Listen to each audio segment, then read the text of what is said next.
major ask is to make open government relevant for ordinary people. So in your conversations, in your report backs as to the experience you've had with the OGP, let us hear how citizens are experiencing. My colleague Barwani will come later on in the program and talk about how citizens feel they are being participated or are participating in county processes from some research we've been doing in the last couple of years in Kenya. So let's hear and take seriously what citizens are saying.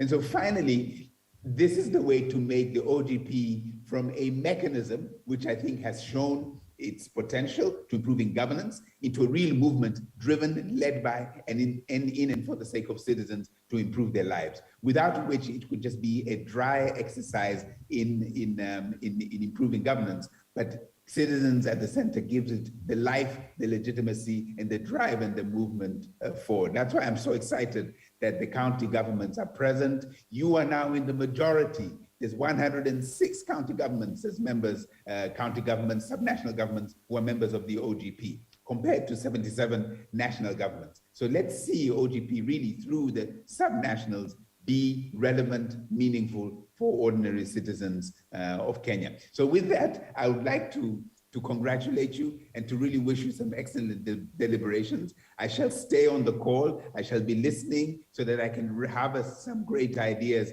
to take and to share with others on the open government. And a final shout out to a couple of friends I haven't seen in a while. My friend Philip, you get younger every day. I get worried about that. You have some magic potion that you're drinking, perhaps. And my friend Mushiri, whom I haven't seen in quite a while. It is fantastic to see you guys in the room. And of course, my homage to my co-steering committee member there, Steph Mushai. It's great to hear you. But for the rest of you, karibuni, and I look forward to the deliberations. Thank you very much.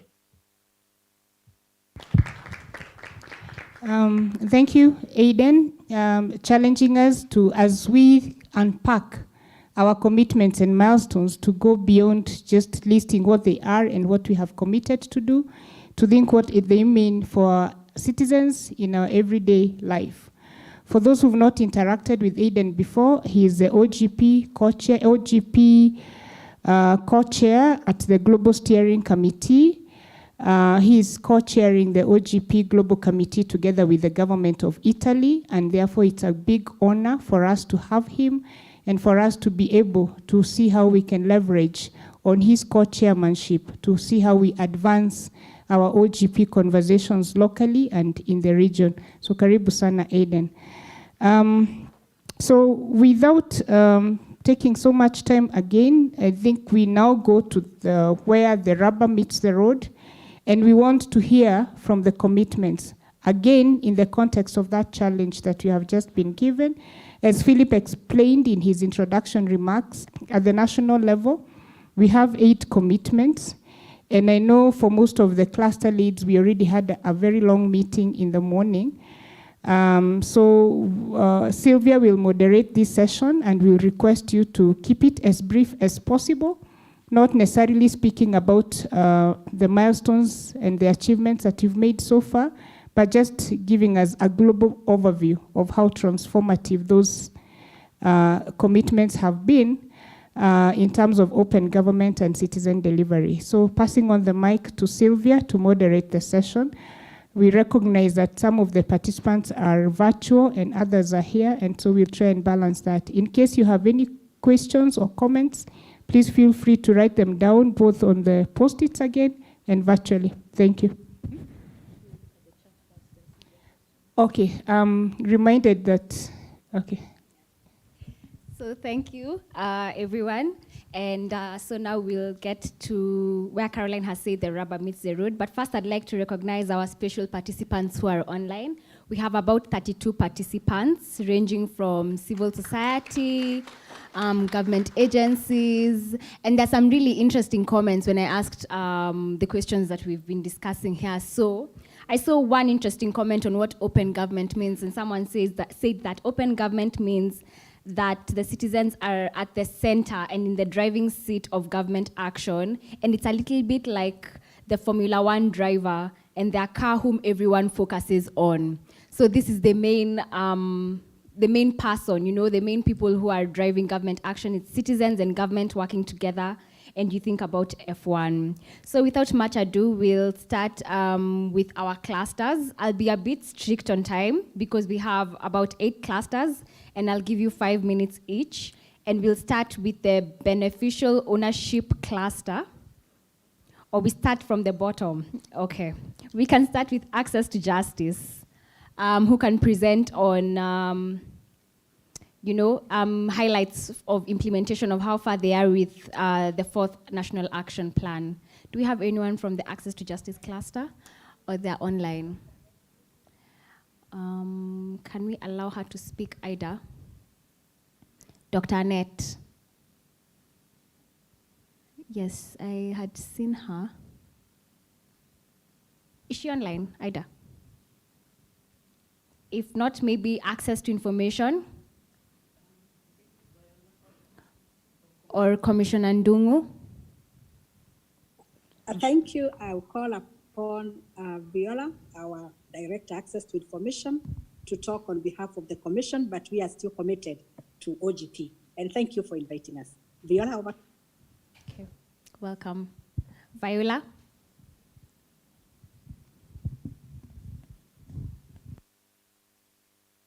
Thank you, Sylvia. Thank you for the invite. Can you hear me? Yes, we can. Can everyone hear me? All right. Thank you. Thank you once again for the invitation. I'll speak very quickly on the milestones that are in the commitment on access to information. We have about 6 milestones. I'll speak on 5. So the first one was on the passing of the regulations. The main aim of this milestone was to operationalize the Access to Information Act, which was passed in 2016. This would help, of course, unpack the act and help us implement it more effectively. Now, in the past couple of years, we have done public participation, which has been quite robust. We have done this with the CSOs, we've done this virtually, and we've gone around almost all the counties and the regions in the country to get the comments from the public on the regulations. The comments have been integrated into the final draft. We have also engaged with the Committee on Delegated Legislation for Parliament, and we have finally forwarded this for publication. So as it is now, the work of the Commission and the task force that was formed to come up with these regulations has essentially been done. So all we await is the publishing of these regulations. The second milestone I'll speak to is the completion and rollout of the Access to Information curriculum. The main aim of this milestone was for us to have a more structured and sustainable way of sensitizing or training the demand side, the supply side of this information, which is the public sector. So we all know that Kenya School of Government is an institution that is tasked with the capacity building in the public sector. So we partnered as the commission with the Kenya School of Government, and we came up with a comprehensive curriculum. We have and this we have done in partnership with LDRI. Mr. Mushiri was quite instrumental and gave us very good support. And Article 19, Sarah, who is in the room, was actually also part of the process. We have developed the Facilitators Guide, which essentially will help the people who will be training to impart this knowledge to the members of the public sector. We have actually done a training of trainers, which has taught a few, I think we started with around 50 people who will now be disseminating this information at the school. So what is pending as we speak and in this milestone is the launch of the curriculum, which we hope to do in the next couple of months. So we will invite all the members who are here. So we hope you will join us for this launch. The third milestone I'll speak on is the development of the framework for adoption of the model ATI law by counties. Section 96 of the County Government Acts, of course, we are all aware of this, requires that each county comes up with its own access to information law. Now, we, as the oversight and enforcement institution of the law, of the national law, we kept receiving requests from various counties to help them draft this law. So as a commission, we decided to come up with a model law, which each county would then domesticate and curate according to their needs. So this law was developed 2 years back. So we have so far engaged counties like Laikipia in the drafting of their law. It has not been passed yet, but we are supporting them. We intend, with the support of GIZ, to engage several other counties. I'll just name them very quickly due to the interest of time. We intend to engage Siaya, Vihiga, Bungoma, Elgeyo Marakwet, Meru, Makueni, Kisii, Nyandarua, and obviously we also intend to finish the work we started with Laikipia. For all these counties, we have done courtesy calls. This is at the policy level. This has been done by our commissioners and the leadership of these counties so that they can just get a buy-in and to get to understand the importance of having this law at that level. So we believe that even as the time for the NAP is almost coming to an end, we will continue engaging these counties so that they can eventually pass these laws in their respective areas. The fourth milestone I'll speak to is the implementation of a reporting framework on proactive disclosure. This, we have not achieved it fully, but we have already started some work, doing some groundwork towards its realization. With the support again of GIZ, we have already come up with a concept note to come up with these guidelines on the reporting. So there's a procurement process that is just ongoing, but soon we will be engaging a consultant who will support us also in the implementation of this milestone. We hope to do this also before the end of this NAP, which is before December.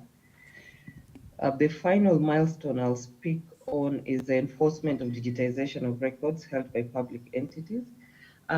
This, as I've said before, it's quite a huge milestone and may not be, we may not be able to realize it due to various challenges that are around the issue of digitization of records in the public entities. But what we have done so far is we are partnering with ICT Authority to come up at least with modalities that will assist government in eventually digitizing their records. And what we are proposing to start with is the development of standards for digitization, because it's not very clear to even the public officers where what digitization really means. When you speak about computerization, for example, under Section 17 of the Access to Information Act, what do you mean? Do you mean just scanning and uploading documents? Do you mean actually having this information on in soft copy, and in what format? So we agreed that we need to come up with this so that we can then move to now the next step of actually digitizing the records. So I will stop there. I can see Sylvia is is getting jittery there, but I believe that is a brief overview of what we have done under the Commitment on Access to Information. Thank you so Thank you. much, Viola. And thank you for trying to keep time. It's good to hear what the Access to Information Cluster has been doing, and we are actually very excited about the regulations. We hope to see them come into fruition in the next house. Next cluster I'll deal with is improving public sector performance.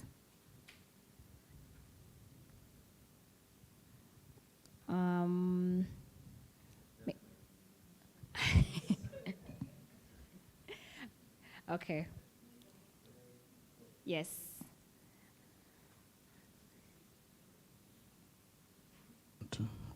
Then after Mushiri, we'll have Dr. Mbogo next on access to justice.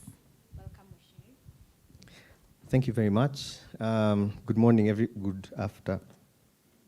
good still morning. Good I'm taking my cue from, was it Robert? Robertson, yes, checking the time. Delighted to be here, and of course, like everybody else who has been saying, it's such a delight to see some faces that we've not seen in a bit. Always excited to see Open Institute, you know. So public performance. Sorry, I'm actually cycling through commitments. You're going to see me a lot. Don't get tired. So this commitment is led by NEPAD, APRM, on the government side, supported by Local Development Research Institute. The idea behind this particular commitment is to support service delivery and accountability within the public service and bring that professionalism that OGP tries to catalyze within government. The approach that was taken with this one was to bring some ambition and stretch to an existing piece of work being done by NEPAD. So some of you might be familiar with the Africa Peer Review Mechanism. This is a governance architecture at the continental level that works with countries to make progress on a number of governance pillars, and at the end of a cycle, countries are supposed to be reviewed at the head of state level. So your president goes and sits with other presidents, and there's a report that is brought to the table, and I'm sure they have a very candid discussion because none of us are ever invited. And they put each other on the spot, and the next cycle, it means that country goes on to fix the areas that were weak. Kenya has been probably the most reviewed country with a targeted review coming up in June. And I think we have the opportunity to show some additional innovation by now taking that APRM mechanism with its data collection, its public participation, its transparency and accountability focus to our counties. And that is what the commitment does. It's about implementation of the county peer review mechanism. That's the name of the effort. The commitment has made some progress in the last year. Part of the process was to get counties to opt in to be peer reviewed, to be part of this peer review mechanism, where counties go through a number of stages. One of those is they do a self-assessment based on a criteria that's been developed, mirrored against APRM. Then there's a process of getting views from the public, getting citizen voices into the process to say, exactly what is it, what is happening with service delivery in this area? What's your perception or experience with corruption? Well, how are you seeing your government delivering or not delivering for you? So this self-assessment done by the county plus the citizens' voices make up the county's report. So the first step was a self-assessment, and 10 counties are in various stages of preparing those self-assessment reports. Makueni, which is an OGP local county, Meru, Tharaka-Nithi, Siaya, Nakuru, Kilifi, Machakos, Nyandarua, Vihiga, and Kakamega. And a lot of these are leading light counties in many ways, so it was very encouraging to see them on this list. Now that they have made they're going to probably close out their self-assessments shortly. The next stage for them will be moving on to the data collection, the actual surveys on the ground to find out from the citizens exactly what what is happening. Initially, the methodology that had been developed included household surveys. Some of you might know those are very, very expensive to implement. And that might have contributed to a bit of a barrier and some reticence because the mobilization of the money that a county is required to bring to the table at this time in our lives can be a very heavy promise to deliver. But we're an innovative country. NEPAD and some of the brightest minds working on APRM and KNBS came together and found an alternative approach. So the costs for doing the CPRM have now come down considerably. So we're expecting that more counties will complete. Makueni is the most advanced right now and is actually ready for the peer review summit, which has been proposed for this year. Let's see how that goes. So at the point of ending this year, I think we'll have a number of counties that have completed this process. This is an important commitment because it provides us with a data-driven product that we can use to measure how our counties are doing, especially now when we are coming to an election year, because the next government will have a benchmark, a baseline on where they are and what they need to improve on. So by the time the next review is being done in 2.5 years, that government now will have a trend and be able to report on the areas that they're making progress on. So this for us is probably a commitment that provides the entire action plan with some measures. So we're very proud of this commitment. I'm just throwing that out there. Thank you very much, Sylvia. Thank you, Mushiri.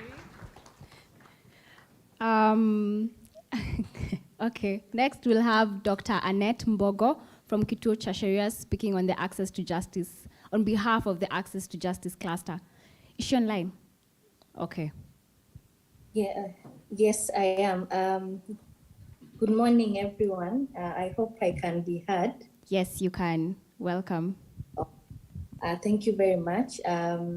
So my name is Annette Mbogo. I am from Kituo cha Sheria, the civil society co-chair of the Access to Justice Commitment, which is also chaired by the judiciary. So the Access to Justice Commitment was mainly focuses on two main issues. One is implementation of the Legal Aid Act through operationalization of the Legal Aid Fund, as well as advocating for increased budgetary allocation for access to justice through the National Legal Aid Service, as well as implementation of the AJS policy that mainly seeks to promote informal dispute resolution that is more grassroots based and also more accessible for the community. So under the alternative justice systems aspect of the Access to Justice Commitment, we are working very closely, that's civil society and the judiciary, to ensure that the AJS policy is implemented, and through that then we see that access to justice would be made easier. So we had 5 main milestone activities. The first one was mainly to conduct citizen and government dialogues on the alternative justice system. Mainly this was to enhance public knowledge around AJS and how they can engage.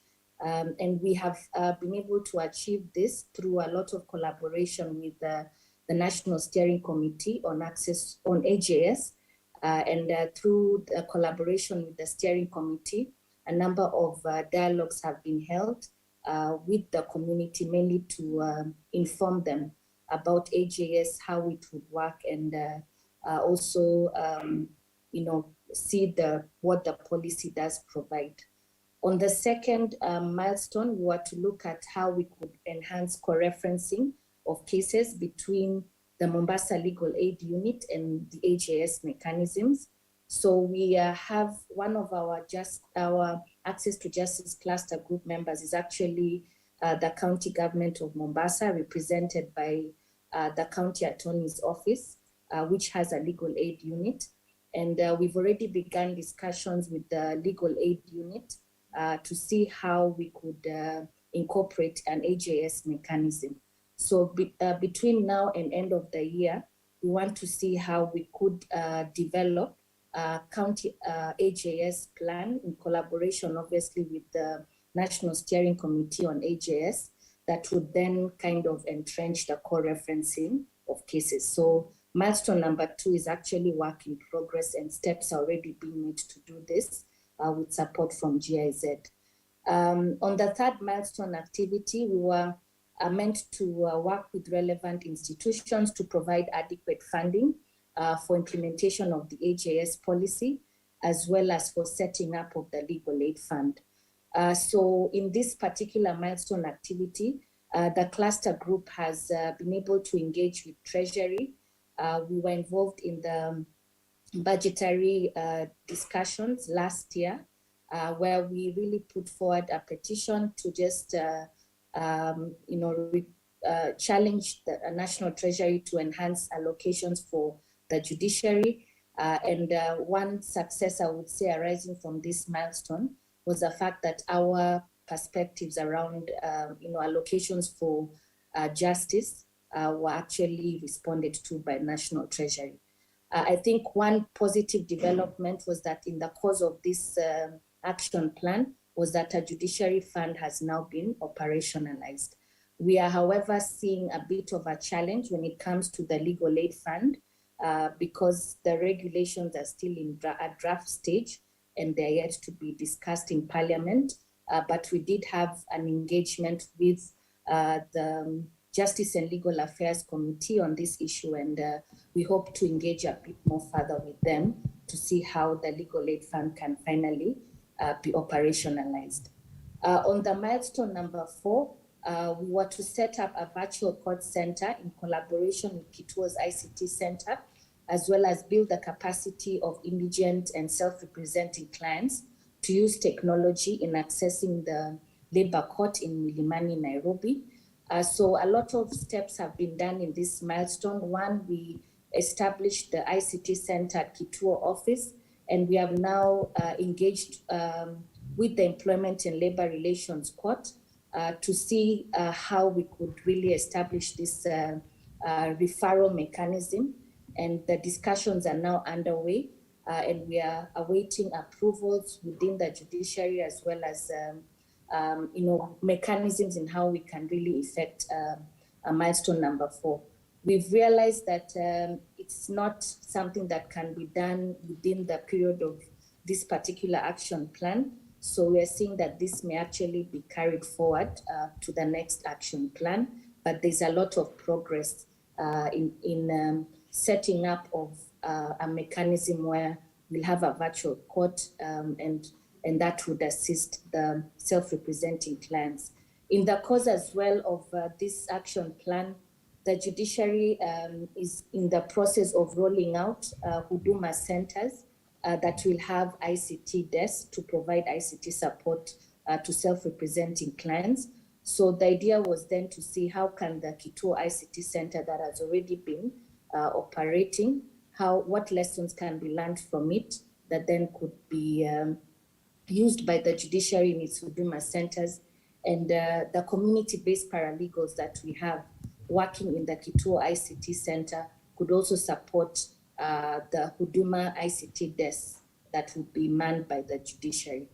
Then finally, on the last milestone activity on benchmarking with OGP global justice actors on technology, we did have a conversation with I think it was Indonesia, Sierra Leone, South Africa, and ourselves in Kenya on how different countries have used or have implemented the access to justice cluster, access to justice commitment. And the conversation was really interesting in the sense that the experiences of many other justice actors is similar to what we are experiencing now. And the idea was to see how we could have a follow-up discussion towards the end of this year. Okay. So I think in a nutshell, that the commitment is really going on well, and we hope that we'll be able to achieve quite a number of the milestones. Thank you very much. Thank you very much, Dr. Mbogo, and it's good to hear that there's good progress on the Access to Justice cluster. Moving on to the Beneficial Ownership cluster, they're also online.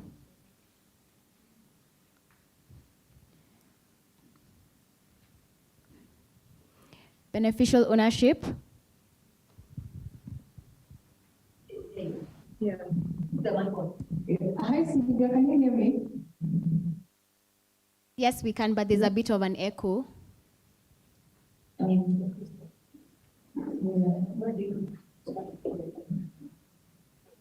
Okay, can you still hear me? Yes, we can, Harriet.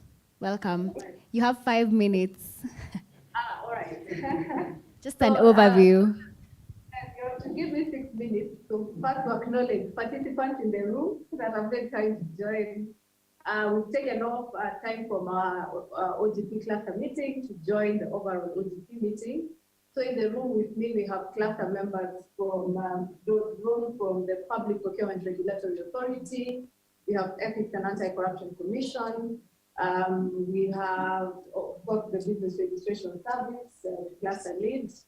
We have the DCI, the Directorate of Criminal Investigations. And then from the civil society side, we have National Secretary Association, we have Kenya Civil Society, Platform for Oil and Gas. We have Development Gateway, who is a cluster lead, and they will make the presentation as well. And we have HIVOS, and we have private sector, Kenya Association of Manufacturers, and GFI, Global Financial Integrity as well, and Transparency International, Kenya.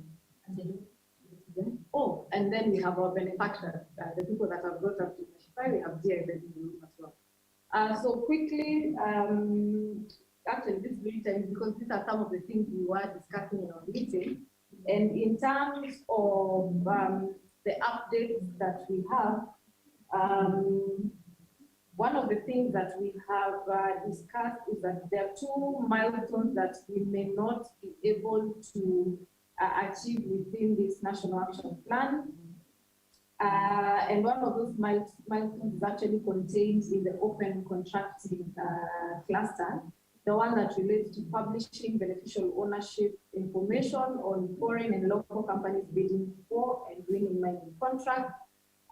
The discussion in the room has been that we want to have a more in-depth engagement to first to understand the modalities of how mining contracts are awarded and so on and so forth. So we are planning a more elaborative meeting with relevant stakeholders in the room to understand the situation a bit better. And then we see the modalities of getting that onto the next National Action Plan, if it will still be relevant. So for that one, we may not be able to have anything to report. And then the other one that has gotten that same kind of conclusion is the one on making public information on foreign and local companies buying property. Again, it's one of those milestones that we have discussed and said we might need a bit more engagement. And we have a planned meetings, or we have sort of a tentative timeline on when we can have meetings, just to see. Wakiongozwa na Spika Alvin Awor, Naibu Spika Austin Juma na Zorita Nafula wamesema kwa ni jukumu vijana katika kaunti hiyo kuwapiga msasa viongozi na kuwashinikiza kuwekeza katika miradi ya maji. And so, being that this is a wash parliament, water is a basic need. Water is literally what we need for our daily. It's like we have for our daily. We are working on it. Okay. So, Harriet, I think you have to unmute yourself, then you can proceed. We've muted everyone.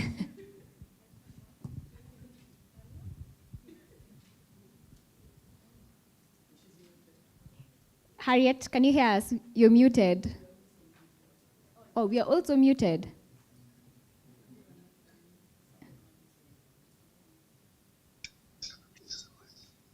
Harriet, can you hear us?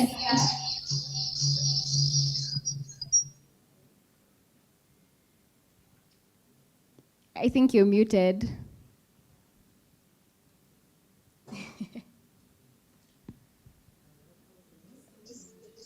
Maybe the technical team can assist us. Now we are going to continue. Cynthia, can you now hear us? Yes, yes.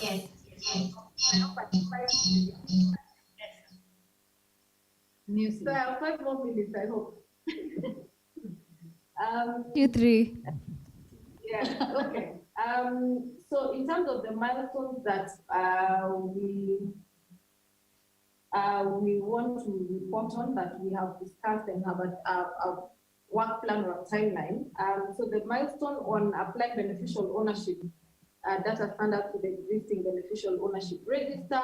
We already have a technical meeting that will bring together technical or ICT teams from the various relevant government agencies planned for mid-June, where we'll discuss the rollout of this and what that will look like. So that we can talk about it being still work in progress. And then in terms of building a module on beneficial ownership information of the bad companies under the Public Procurement and Asset Disposal Act, and that is also a conversation that we have already planned or we are planning to spell out some timelines where we can have a discussion on how to roll out that. Same with the one on getting a register or information or a module with information of companies and individuals convicted of bribery and corruption. So in essence, our cluster, and this is the first time we are meeting elaborately in the cluster, we are coming up with a work plan of how we are going to roll out this, and there are some of those that we are very hopeful that by December we'll have made some steps. But there have been some,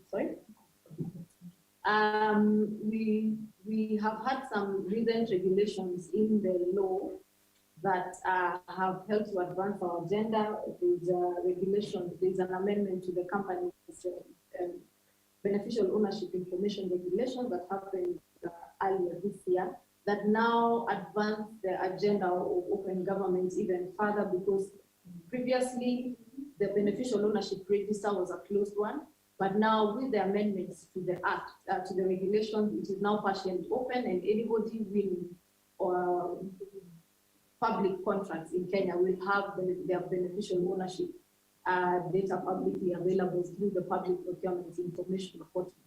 So because our cluster and the ambition within our cluster seeks to strengthen the fight against corruption by identifying persons who ultimately own companies, we are celebrating the fact that that information, or at least a big chunk of the people that are involved in procurement processes, public procurement processes, will now be able to have a database that is publicly available.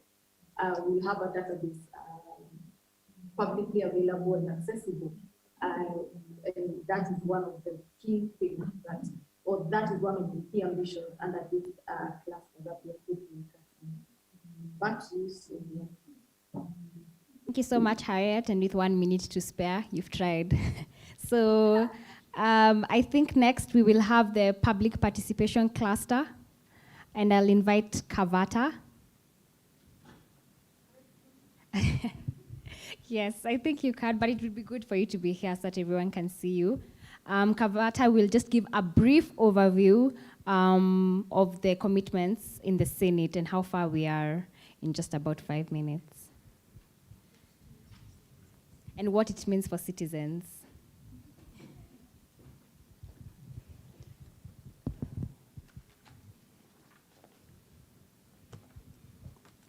Okay, the public participation and legislative openness cluster essentially seeks to promote inclusivity and to ensure that the voice of Wanjiko is brought on board. Therefore, for those who have the NAP, most of our activities are centered around the issue of legislation and institutionalizing OGP in Parliament. To this end, as you may all be aware, there's a public participation bill, which was passed by the Senate, and is now at the National Assembly. various stakeholders, even in this room, have participated in the process, in the public participation process, gave their views. However, within the timeline that is remaining between now and when Parliament adjourns Sine Die, that's on 16th June, the bill is likely not to be passed. Therefore, the opportunity that exists for that cluster is to probably review that bill, see how it can be improved, so that when the next set of senators, members of parliament are in place, then as an ambassador can be identified to run with the bill and ensure that it's hopefully passed within the first or two sessions. The glue that holds this commitment together, even in terms of resiliency, is that it's two-pronged. There's the political bit of it and the technical part of it. Therefore, to this end, Parliament now has a task force, which is domiciled in the Senate, and it's chaired at a very high level. We've been able to do some activities, especially in ensuring that discussion in the House centers around issues to do with the OGP. This has been mostly on issues to do with the legislative oversight and ensuring and discussions on accountable governance. Sometime last year, there was this whole debate on issues to do with the debt and the issue to do with legal aid, as has been mentioned in one of the other clusters. The number two is that we have a caucus in place that is chaired by Senator Cheragei. He's a committed member of the caucus, and he's the one who has been driving the OGP agenda within the parliament. However, this caucus has not yet been launched, but we hope that in the next parliament, when we have the new crop of parliamentarians, that we'll have a more robust caucus and that it will be launched within the first phases. And we'll look out to you to provide us with the technical support to be able to induct those members and ensure that they are equipped with the requisite information. With regards to the issue of bringing the OGP discussion to the people, Parliament, the Senate usually has a series of activities whereby we engage with the public. The first one is on the Senate Mashinani. The last one we had, I think, was around 2019, if I'm not wrong, and we had a discussion on the issue of open contracting, which was also scaled up at a meeting where we normally meet with the county assemblies. I think we had staff participate in that meeting, and out of that, there was a commitment to have a legal framework on open contracting. I think that is one of the opportunities that exist for people, for all of us as stakeholders in this room to be able to either improve on existing law or see whether there's need to come up with an open contracting legal framework. Number two, then the next issue is that there is buy-in of OGP at the parliament level by both management and the political leadership.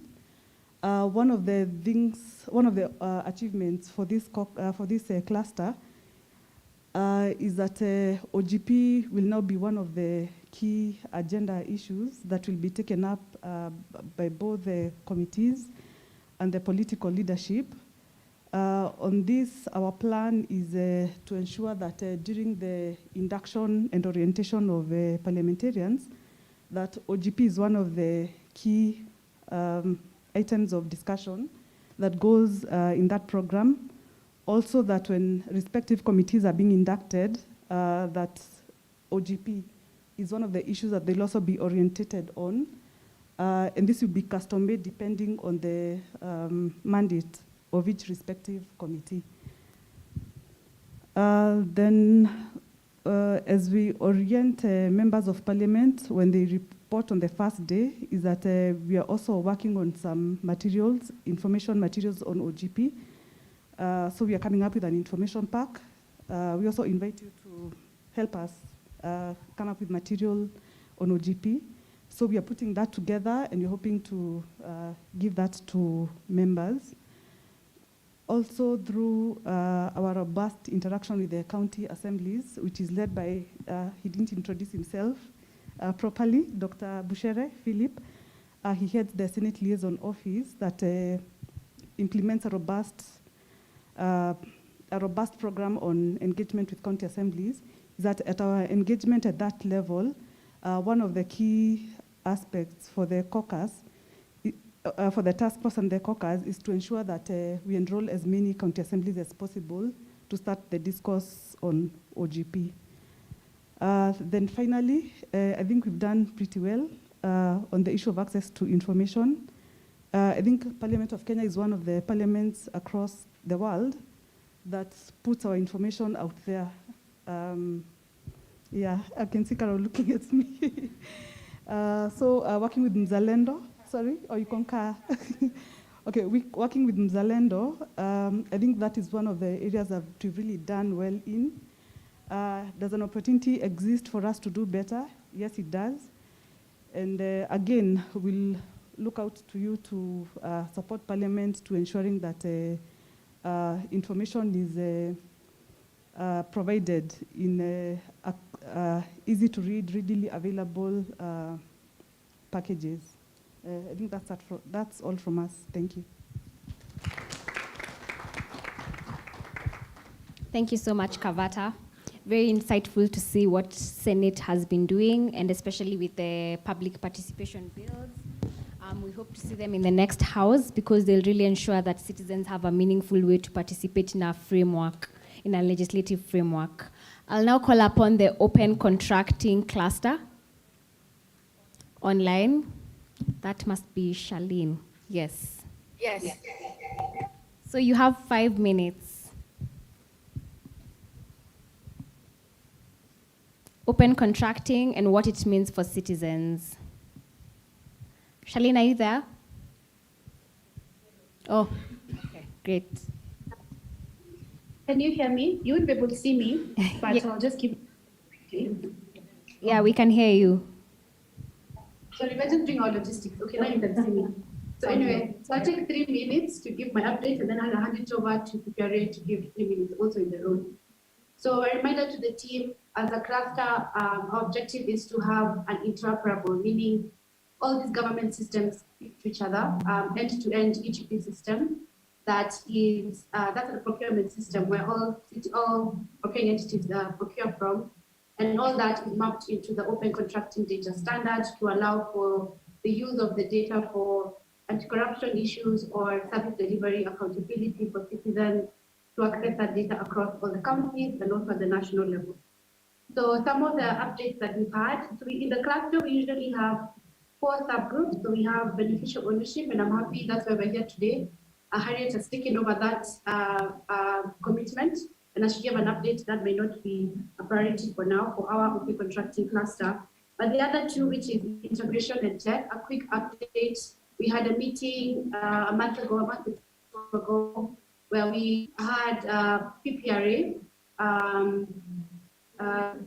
counties, civil society, treasury, and different entities involved in the procurement process to be able to discuss how can systems both at the county level and the national level be integrated, but more importantly, how can we integrate to the upcoming e-procurement system. For all who don't know, IFMIS is supposed to be phased out to a fully fledged procurement system that's currently in discussion. So with that meeting, we had key outputs, and to all those who've been in the cluster for many years, even before me, can attest it's been quite a process to reach to this point. So some of the next steps have been a policy issue, some of the open contracting policies to govern that data entry and to govern the systems in place.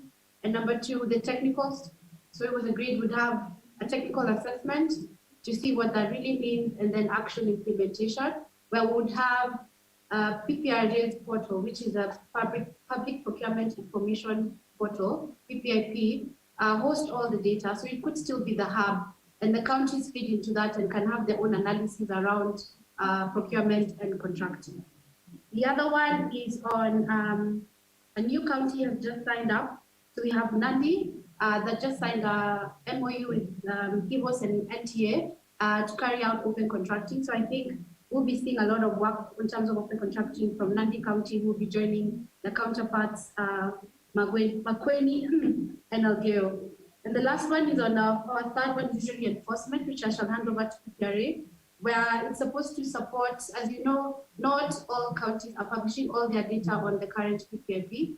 So supporting PPRA to be able to have better compliance from all procuring entities in terms of how much data is published. So I hand it over to Polycarp, who's here with me, to give an update on that.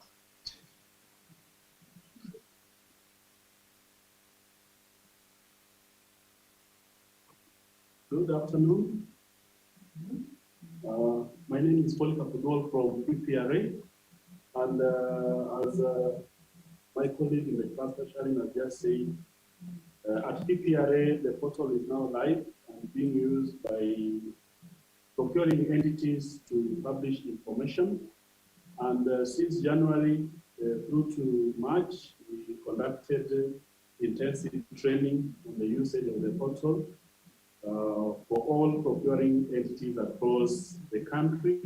This was aimed at strengthening their capacity to ensure that the information they are capturing in the portal is of good quality, and also to ensure we enhance uptake.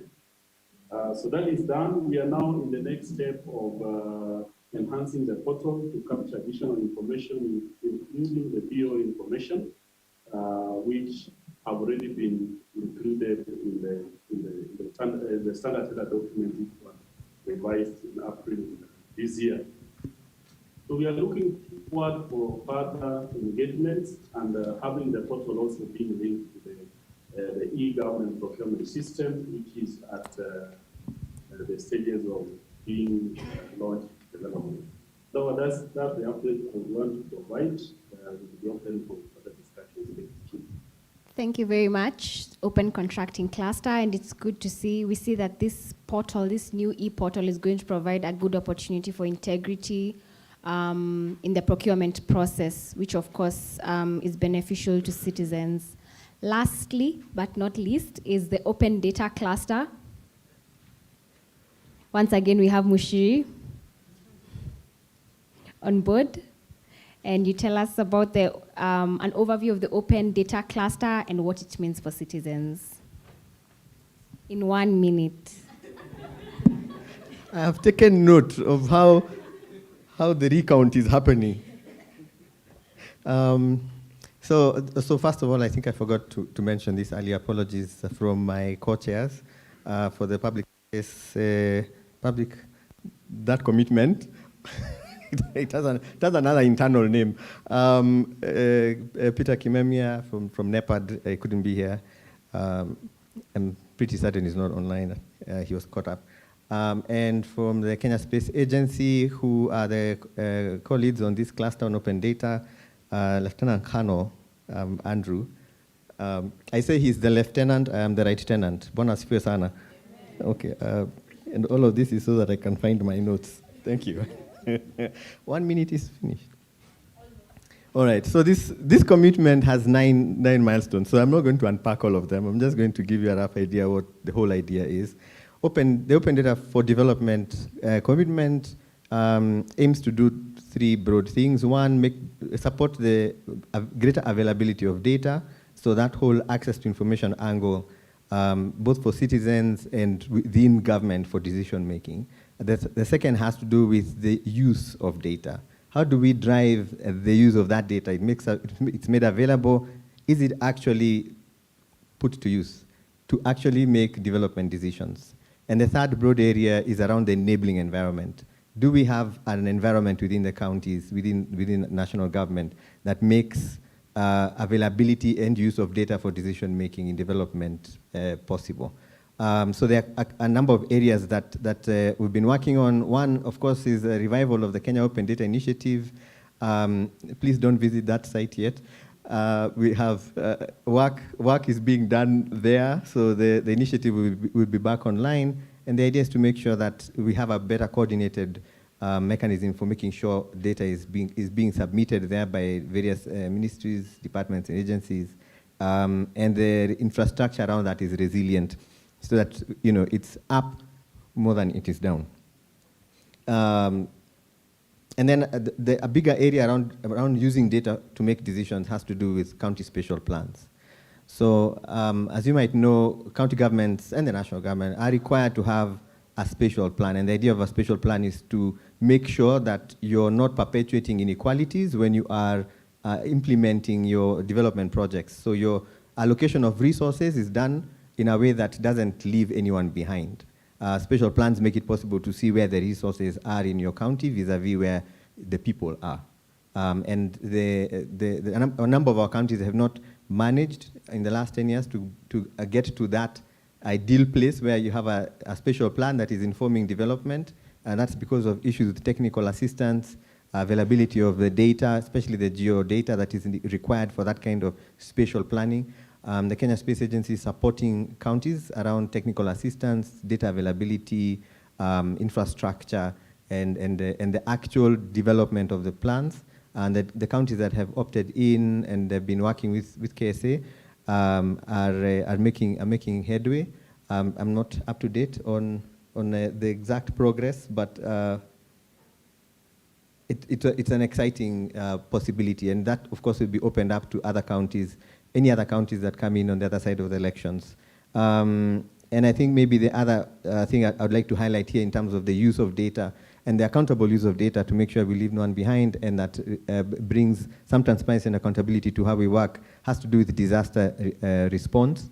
And one of the things this cluster is doing is making sure that the amount of data that is needed to inform practical responses to disasters is available, not just to those who are making the response, but those who are responded for or to or on. Right? So that if you have any query around whether a disaster response was the right way or the right information was used, there's accountability behind that. That data would be available to anyone online. So those are those pieces. Oh, and then there's some work we're doing also on data policies and data plans for the counties. That's on the enabling environment piece. A lot of these are still in motion, various stages of completion. So we are looking forward to an extended life for this action plan, so that we can meet these milestones and the ambition behind them. Sylvia, how many minutes do I have? I know overdraft is my life. Thank you very much, Bushiri. We can give him a round of applause. He'll be the last cluster lead speaking, but not quite, as we have one last cluster left, which is building resilient open governments. But as Mr. Thigo Philip is on the program later, I think he can be able to cover that. It's good to see how far we've come with NAP4 since we started, and it's good to see that it has had some impact on citizens. And we hope to continue carrying this forward. We have had Mushiri's request, so we will see the way forward. At this point, I'd like to invite Maureen Karaoke.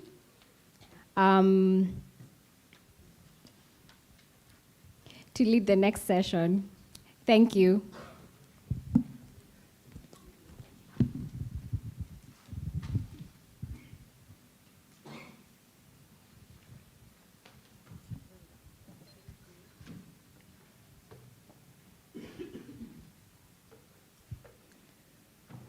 Good afternoon. Mko sawa? Okay. First of all, I just want to congratulate everybody in the room. I had an analogy yesterday at a meeting. Caroline was there and so was Robertson, about eating an elephant. And I hope we don't have to eat an elephant. But the question was, if you have to eat an elephant, what's the first thing you need to understand? Anyone?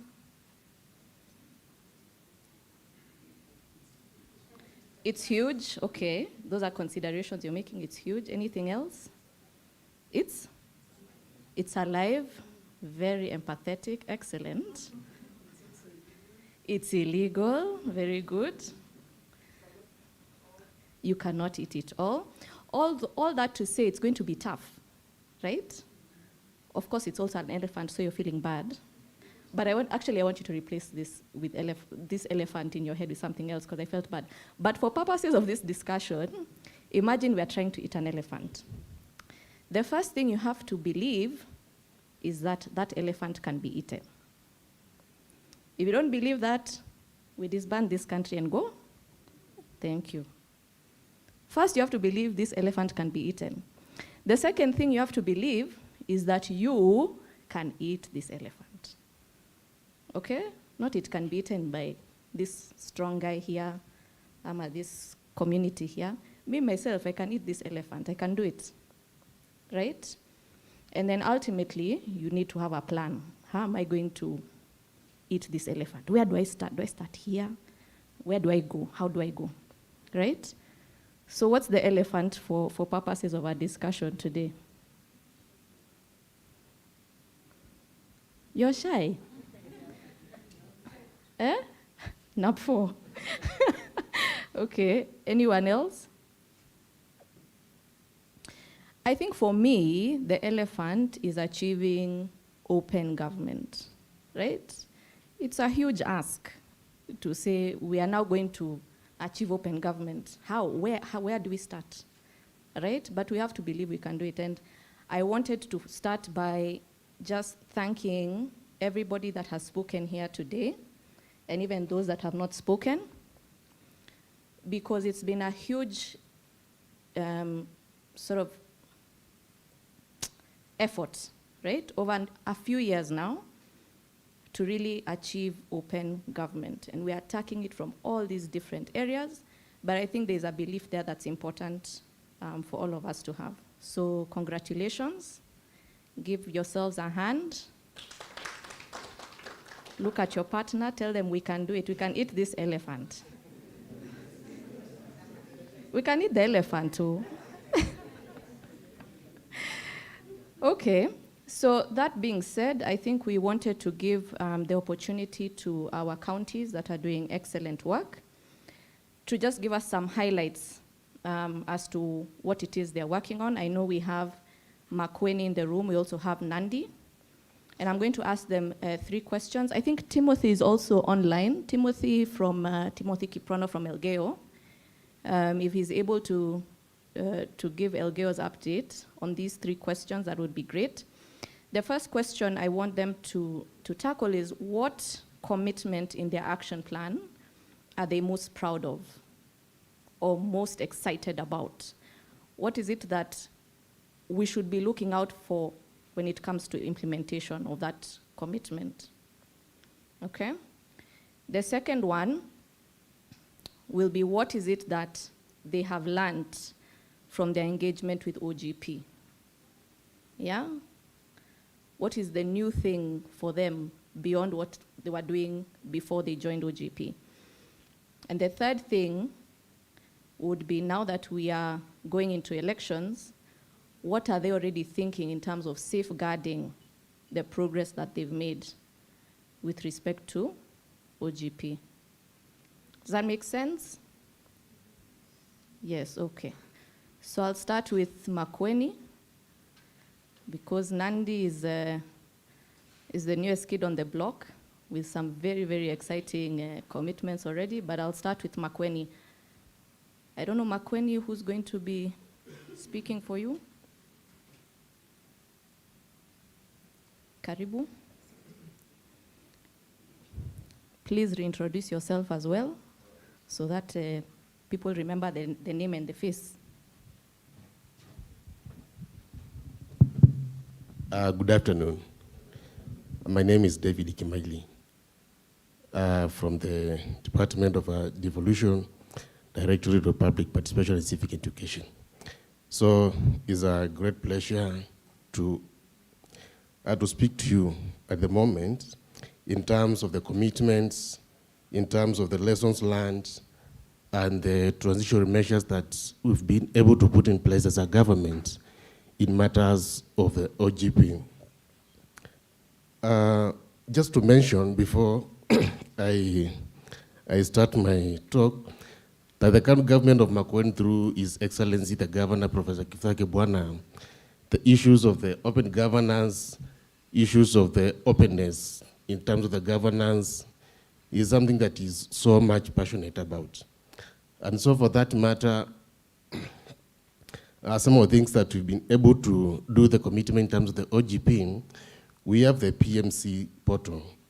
And then on the PMC portal, it relays all the instant and the timely information from the projects that are happening in the 30 wards in Makueni County.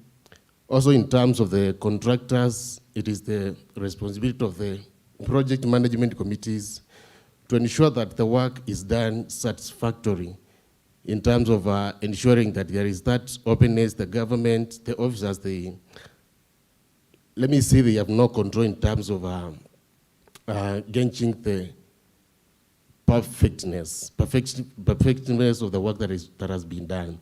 So the community has a key role there. In terms of the open contracting, we have the open contracting portal where all the information is relayed in the website for the Makueni County, and it can be accessed even to the people that have been able to get some tenders.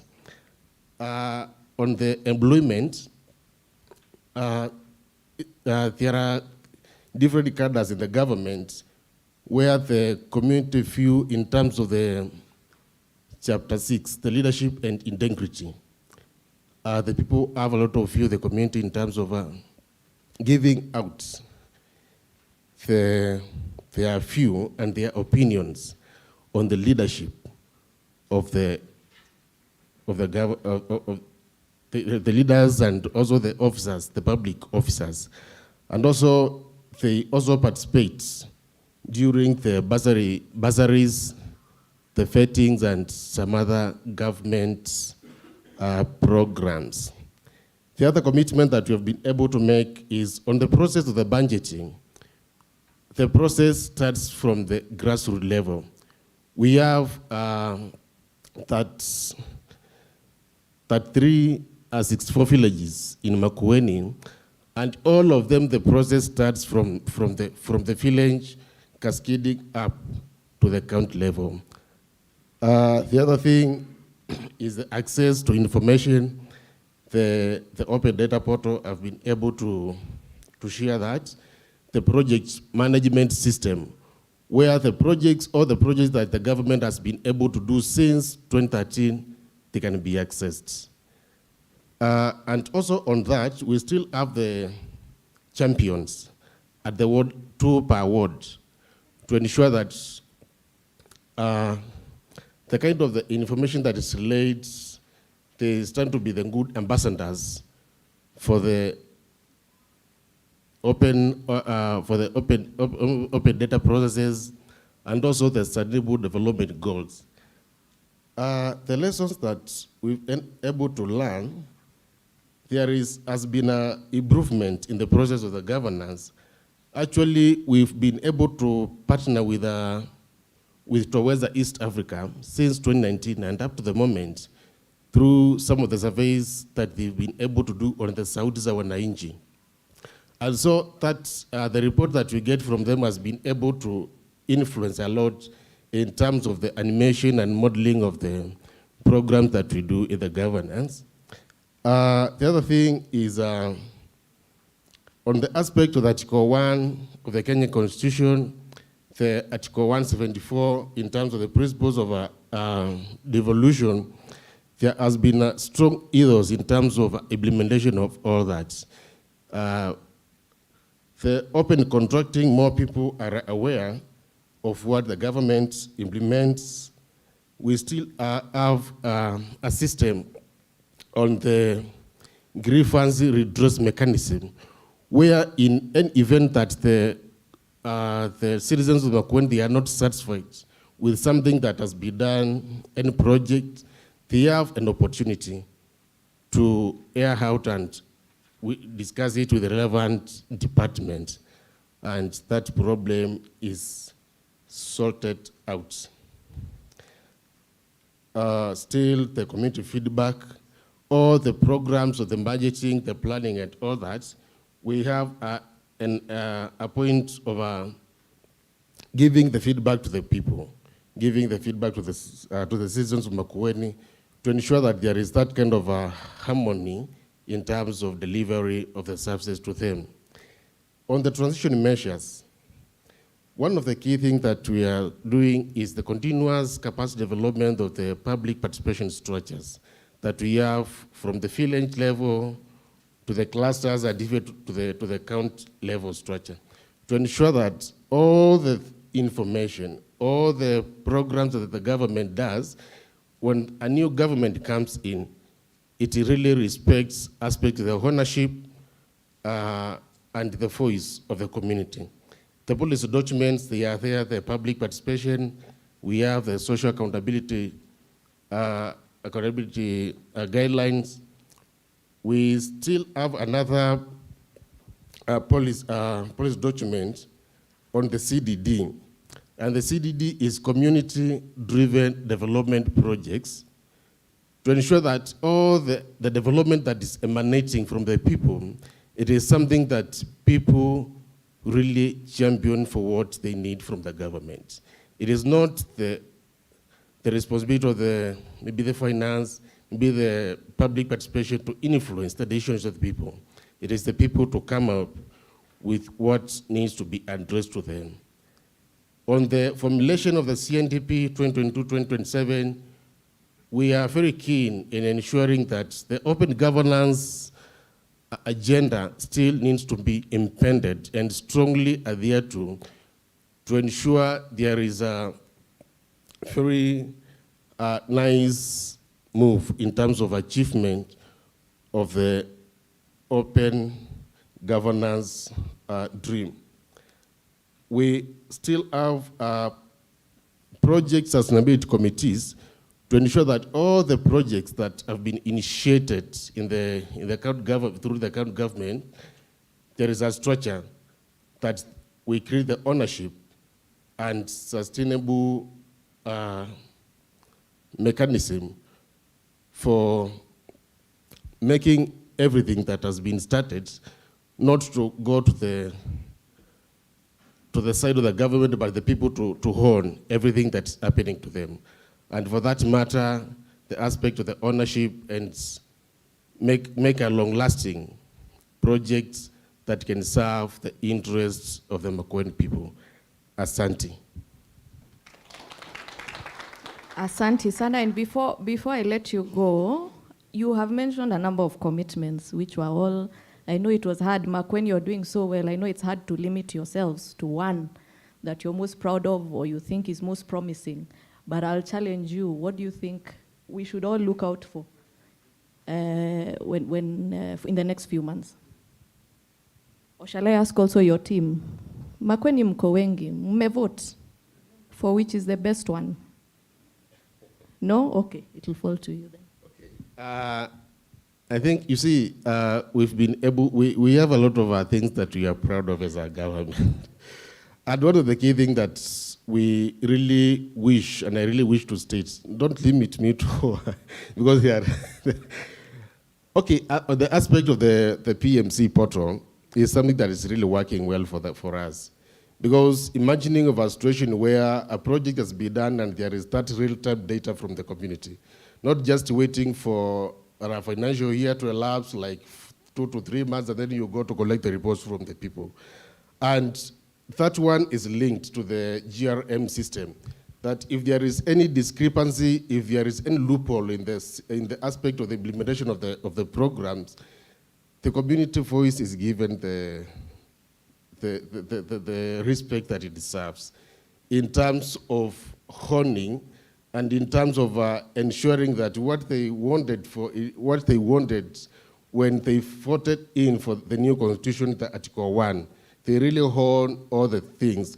And looking at the Article 174 in the terms of the power of the self-governance to the people, then that is something that has been really, really well actualized. And we are proud that the people, even they can challenge, even the ministers, they can challenge even the senior government officials in terms of something that has been done. If there is any challenge that is there, that aspect of development and understanding what best fits to them, and they can ask freely. So to us, that is a very big achievement. Thank you and congratulations. Another round of applause. Asante sana. I think for Makweni, which has been one of our shining stars, we are all very invested in ensuring that this good work continues. So I'm going to invite Nandi now to come up and give us. Nandi, as I've said, is the newest kid on the block, at least for OGP local. And they have a few interesting commitments. Karibu. And remember to introduce yourself again.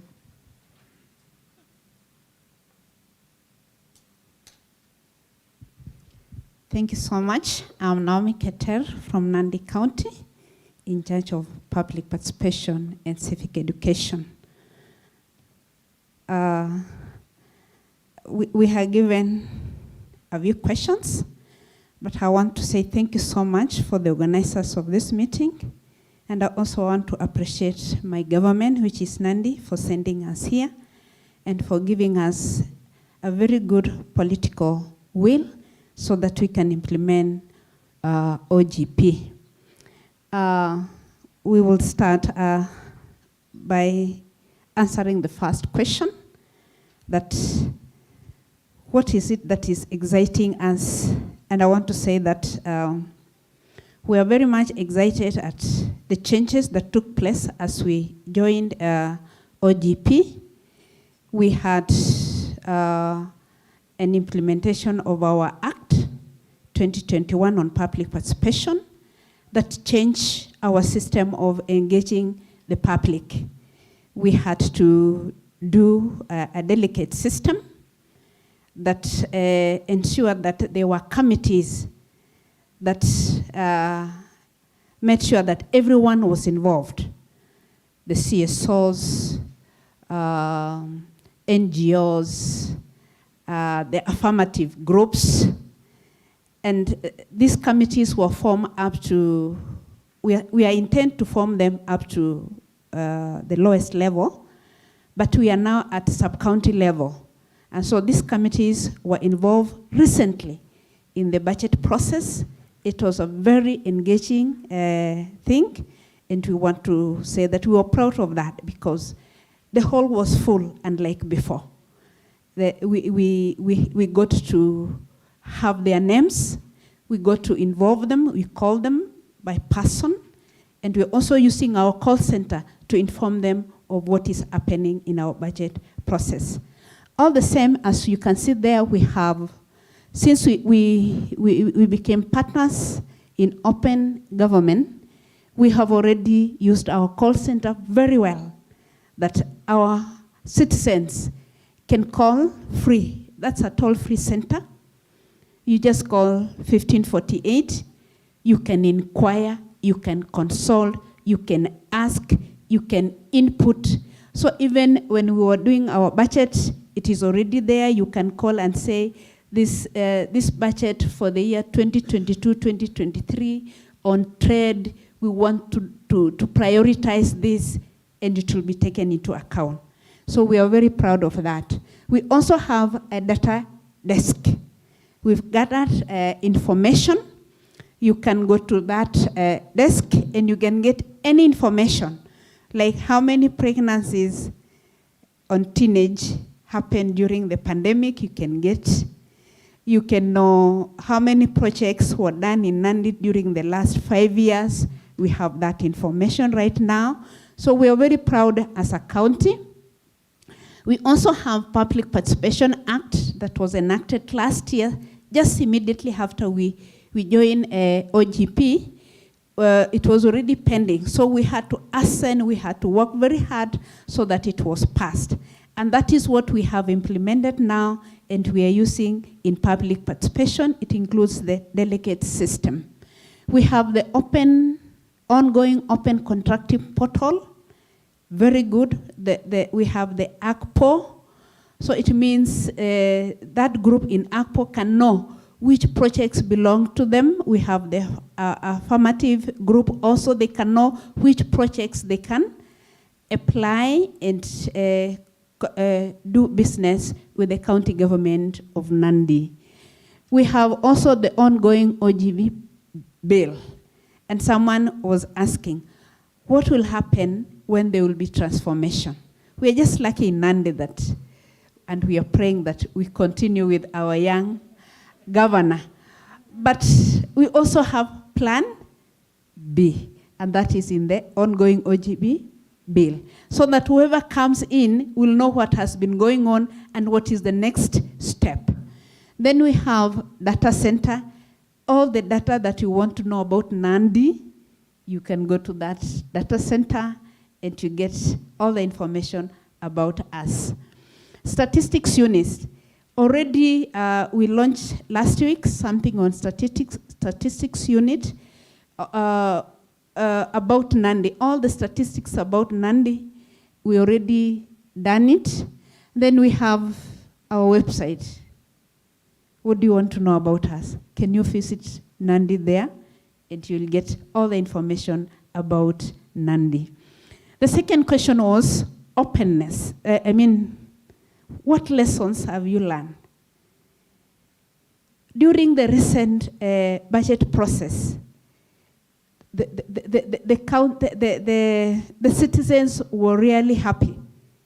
And we got to trust, they got trust on us, that if we tell them this budget is going to work on this particular project, they have trust on us now after we joined the OGP. So you can clap for us. I am telling you, the hall was full, unlike before.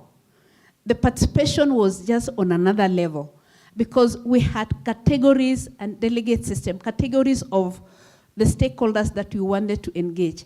And already they had the budget in the portal.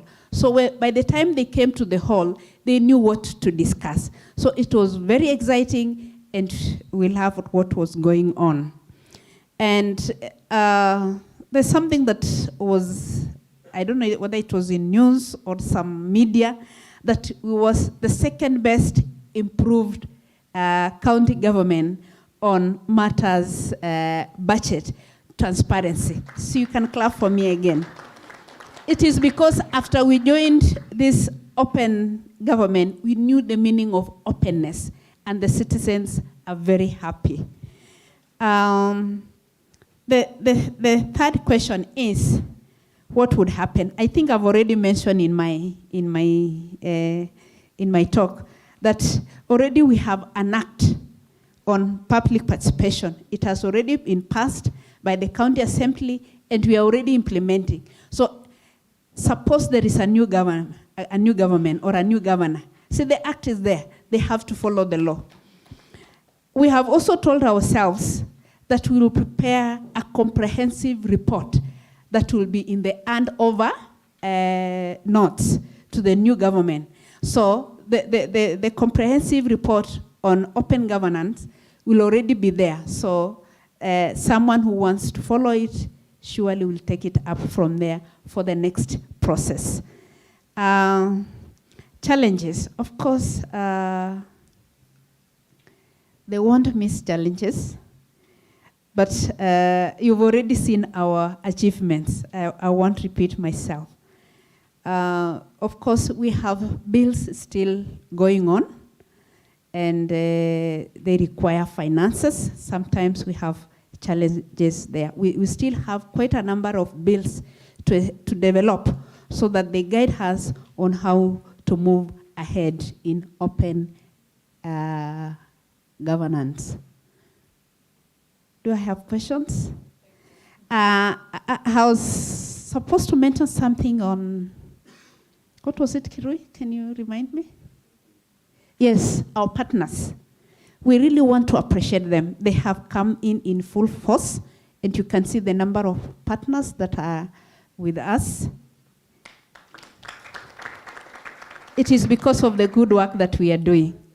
It's like they are appreciating what we are doing. And if you want to know so much about us, we have our website. We have even YouTube. We are everywhere, by the way, this time. You clap for us again. Just Google Nandi, you will know that they are open. So we were working very hard. I don't know if we have more questions. Yeah. Yes. Asante sana. Caroline wants to add something as well.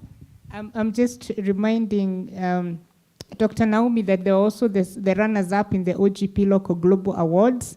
So another big clap for them, really setting and, you know, off in a big way, and happy to be associated. Wapi nduru ya Nandi? Naomi wants to continue, okay.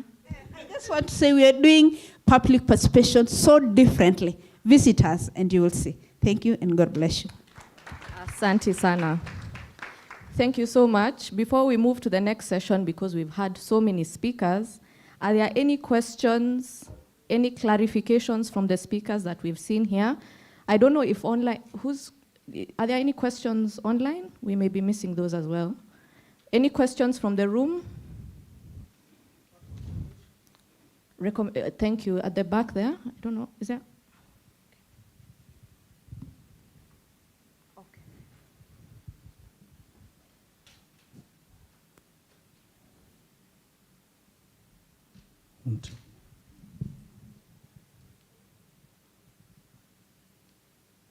Yeah, my name is Felix Mayo from Nandi County. I would just want to add something that we had made two commitments, that is public participation and open contracting. But I think public participation has really taken us places. We're also doing well in open contracting, and I am in charge of internal monitoring and evaluation, and we are already making our plans to start the end of period evaluation to see to how or to what extent have we executed our commitments, and now be able to document the challenges, the achievements, so that now as we move to the next level of signing our new commitments, we will be able to learn from where we have come from, and also be able to expound more on the more commitments that we as a county are planning to enter into. So thank you so much for that. Asante sana. Very quickly, I know we're running behind. Timothy, I don't know if you're online still. Is he online? Timothy Kiprono? Because I know we've had Elgeo as part of OGP for a while. So he can just give us very quickly if there's anything he's particular. Okay, that's fine. All right, so NMS. Timothy. Yes, Marina, I'm here. Hi, Timothy. How are you? Doing well. How are you? Hello, everyone. We thank God.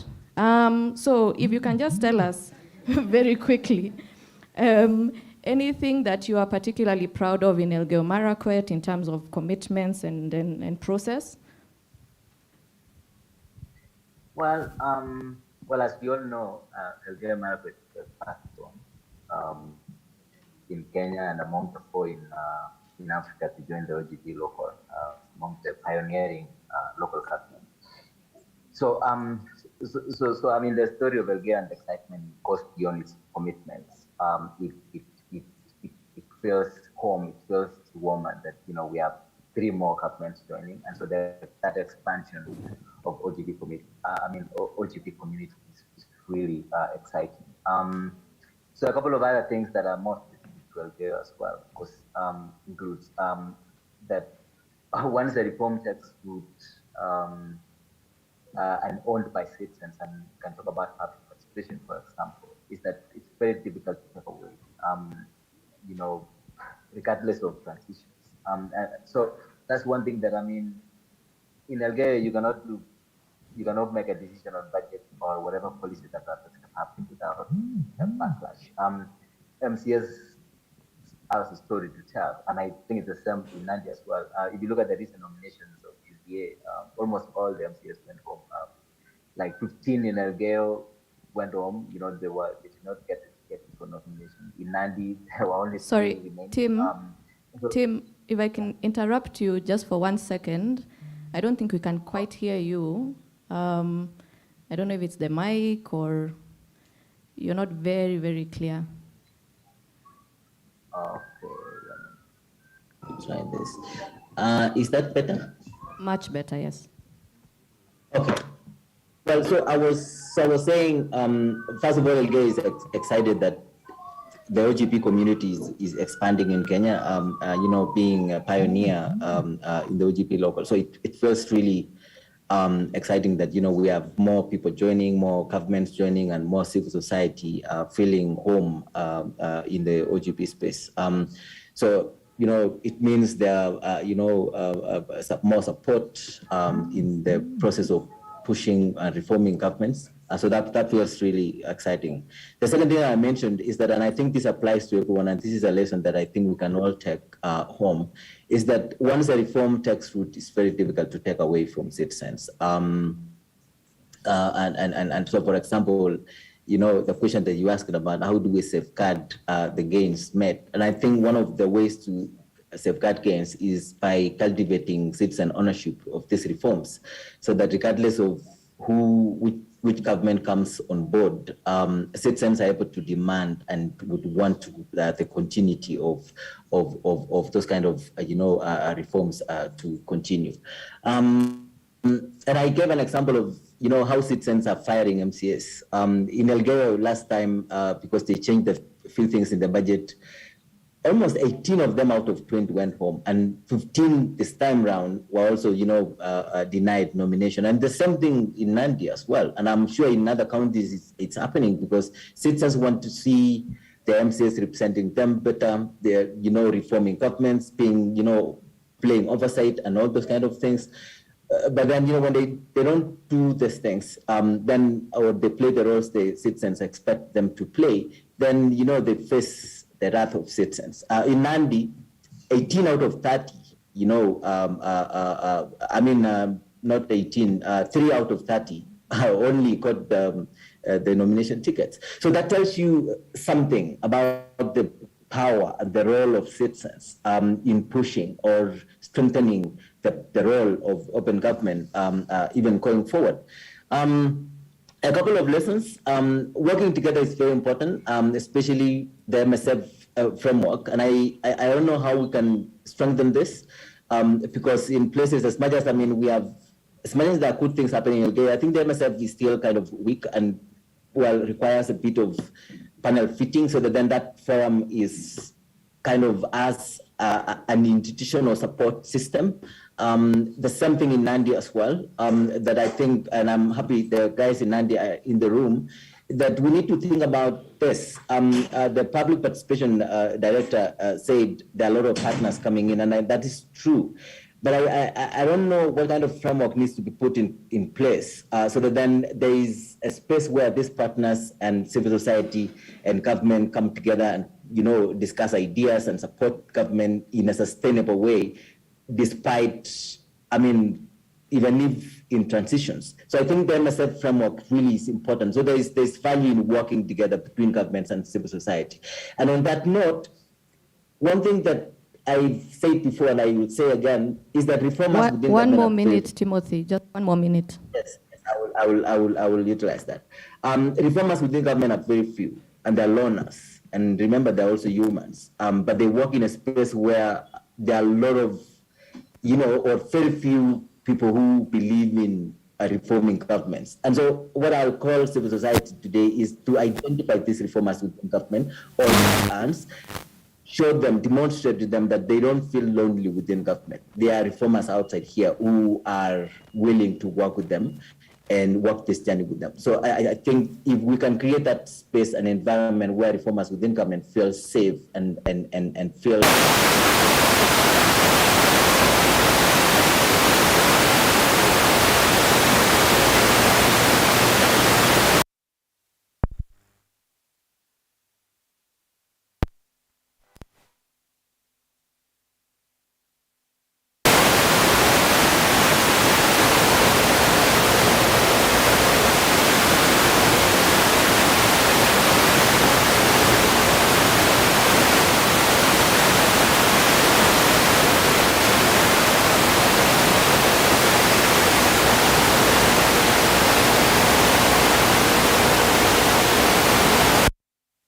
minutes or less. I want to thank the beneficial ownership cluster that is currently meeting in Naivasha and have joined us virtually. I think they have to drop off to continue with their workshop. So thank you very much for joining and all the best with your deliberations. Phoebe. Maureen? Yes. Maureen, and we all say all the best for your afternoon deliberations too. On behalf of the group, this is Hope Muli. Thank you, and we are signing off. Kwaherini for now. Thank you, Hope. Asante. So, good afternoon. My name is Phoebe Mongai from the Oslo Center. We are the civil society partner with NMS and Nairobi County OGP program local. So I think, let me first start by highlighting one of the greatest challenges we have faced as civil society organizations under this cluster and under OGP and working with Nairobi has been financing Nairobi clusters. And this has been one of our greatest challenges. Fundraising has been quite a big challenge. But nevertheless, the government, Nairobi County government has been able to step in to a large extent. And I think one of the greatest commitments, or one of the things that they will be proud of, or when you ask them, they've been most proud of, is what they call NAS, which is a National Addressing System, which they're working on. The National Addressing System is a process that I started some time back, and what we're really trying to do is to have Nairobi addressed in the right way. During COVID, when NMS was trying to track people and reach out to people when they report having had COVID, one of the greatest challenges was how they get to these people. Reason being, you're given a name of a road, and this road, there are like 5 of them in that area, named the same way. So, and out of that process, one of the things that they really, really were passionate about was to address Nairobi. I think that is something that will be coming out soon and will be launched soon, I think, in a couple of weeks. It's also being supported by the national government and ICT. The process is at an advanced stage. There's been quite a lot of public participation processes around it. And I think for me, I think one of the greatest achievements, perhaps Nairobi County will be talking about in quite a number of events, will be the national addressing process. In terms of one of the things that we have learned from this process is the need to have the local partners sit together with donors to explain the importance of OGP and funding of OGP.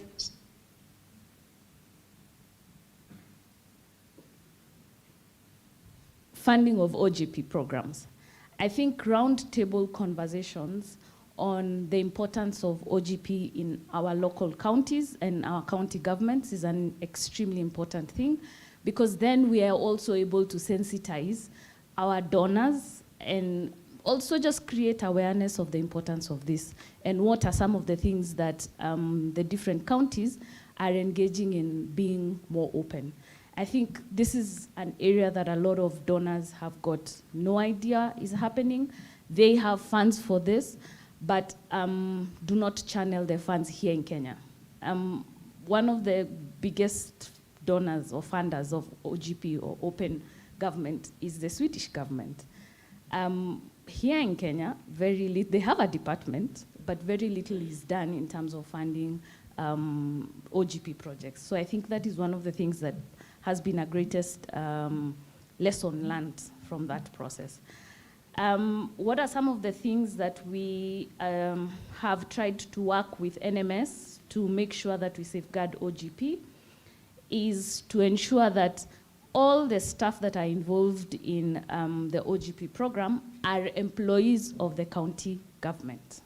So NMS is the lead. They have the directors who are taking lead in the different clusters, but then below them, they have staff who are county government staff who will be left even after NMS winds up. The other thing that has been very critical is to sit down and create a proper handover process on the OGP process, particularly to the new government that will come into office. So I think those are some of the things that we have done. But I think one of the most innovative ways of thinking about it and making it a sustainable process is to go the Nandi way, which is to create a law that makes it compulsory for any government that comes in to keep OGP running. So, and I think for me that's a good take home for this process. Thank you. Asante, makofi ya Phoebe. Okay, thank you very much.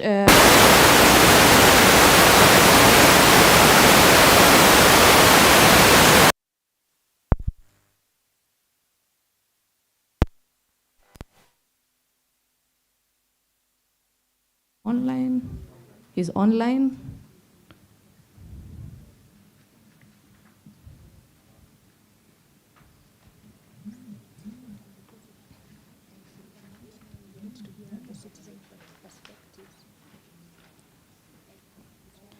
Okay, so having heard from the governments, this part of the program is to hear insights on citizen participation with regard to OGP at the county level. Is Dr. Mshale on now? Speak if you can hear us. Online.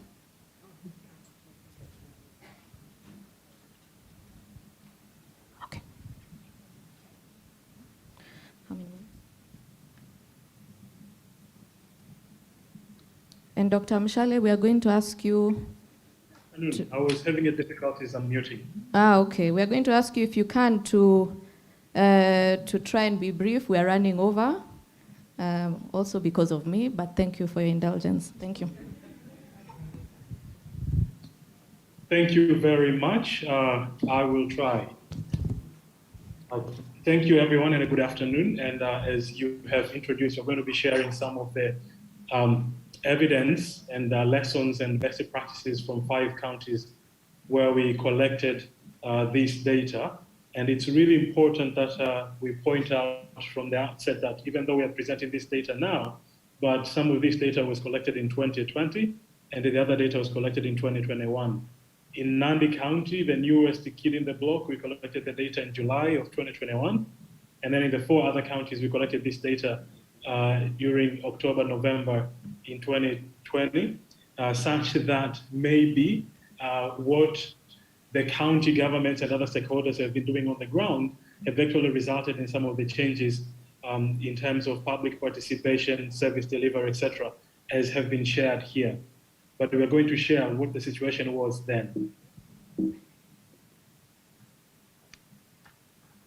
And we are going to cover 5 areas where we collected data on, and that is citizen engagement, access to information, whether local governments, that is the county governments, are accountable to the citizens. There were issues of resource allocations and devolution, as you all know that there is devolution of not only the powers and authorities, but also the fiscal decentralization and the abilities for the county governments to distribute resources within the county. We wanted to see what the situation is there as well. And we are going to just to display some of these best practices without repeating them in the interest of time. What prompted this study was mainly the provision that is there in the constitution, the new constitution of Kenya. I believe we can still call it a new constitution. And that it was the lack of public participation is one of the main reasons that it drove the constitutional reforms. And then the section 174A points out the importance of public participation as copied there. But then what we wanted to learn from this exercise, we wanted to learn what are the variations between the different counties, as different counties are applying in different mechanisms of engaging the public, in making decisions, in monitoring service delivery, et cetera, and to what extent the different initiatives and the different counties are actually encouraging meaningful citizen participation.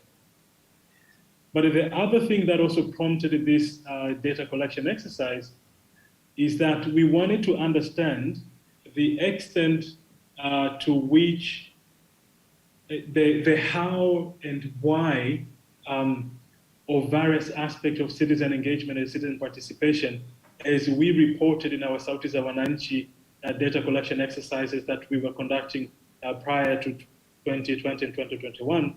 For instance, here, the data from 2018 showed that most citizens say it is not easy to meet their county leaders or influence county decision-making processes. The experiences and the changes that have been reported now, perhaps is the result of the recent initiatives that you all have been implementing there.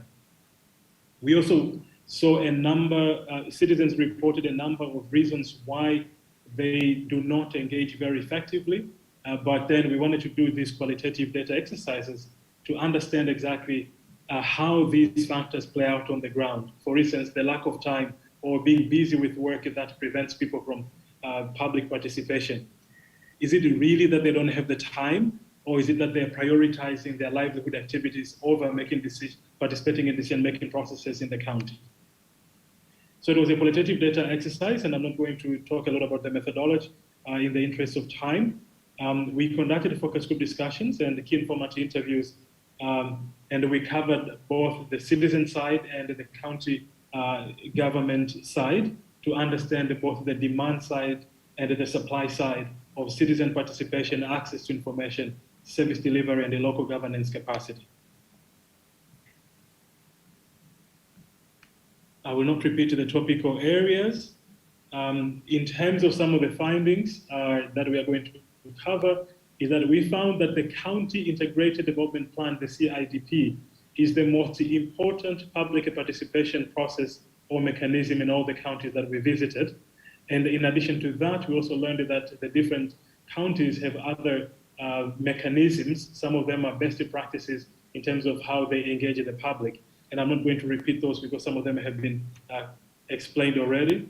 And here is an example, for instance, of the Makueni committee structure that has been explained by the speaker from Makueni here. So in terms of the findings, and here I'm going to slow down a little bit, but I'll not be explaining everything that is on the screen in the interest of time. So the first area of our findings is citizen engagement. And despite all the mechanisms that are there in the different counties, what we discovered is that there is a lot of emphasis in involving the citizens during the planning process, but not so much during the implementation processes, the implementation stages of the different decisions, projects, etc. And notwithstanding the project management committees, for instance, that are there in Makueni, but still citizens' involvement in implementation is lagging behind if one compares that to the emphasis to involve citizens during the planning process. And that citizens and leaders generally have what we are calling here a specific definition of participation, but it's really what one may call a narrow definition of participation, is that it's more of a consultative process during the planning process, and it's more in invited spaces and in not spaces that are led by the citizens themselves. And we all know the limitations when it comes to invited spaces, because they would come with certain rules and procedures of how you can engage in such invited spaces. And citizens complained about those invited spaces, how they are limiting their meaningful participation. For example, here, some of the findings, a quote here from a county official saying, if you can go around and ask the public, they will tell you, we have the CIDP, the County Integrated Development Planning Process. We do it together, and it goes on and on about how effective it's working and how citizens are involved and how they like it. But then right below it, you can see a quote from one of the citizens a participant in a focus group discussion saying that we are normal citizens and we have not heard of the CIDP. So perhaps there are certain segments of the population that know, but then there are others who do not know. And what we were doing during the focus group discussions was actually to ask how many here have heard of the CIDP. And in a group of 8 or a group of 12, you would find that maybe 2 or 3 have heard, 1 or 2 have actually engaged, but the majority have not engaged. More on citizen engagement is that even when such engagement in such spaces happen, for instance, during meetings, the participation itself is limited, and there are a number of reasons that limit effective citizen participation. It could range from being informed the very last minute, such that they do not prepare sufficiently, but at the same time, the format issues, receiving a document that is long. An example is here, that they received a draft of the planning document, that the book had 300 pages. What time will you read that? They came at 11 a.m. and by 2 p.m. they were packing to leave. So here is an indication of how, even though there was an effort from the county government to actually go and do these engagement activities, but you could see the practicality of that really limiting meaningful citizen participation. More on citizen engagement, there is a skepticism from the citizens. They feel that it's just a rubber stamping. There is manipulation, knowing that citizens, for instance, are going there and they need some of those handouts in terms of, for instance, in some places we were told that they were given some sodas or some bread or some cash, and that actually affects how they participate, and they feel this is not real participation, it's just rubber stamping of decisions that have already been made.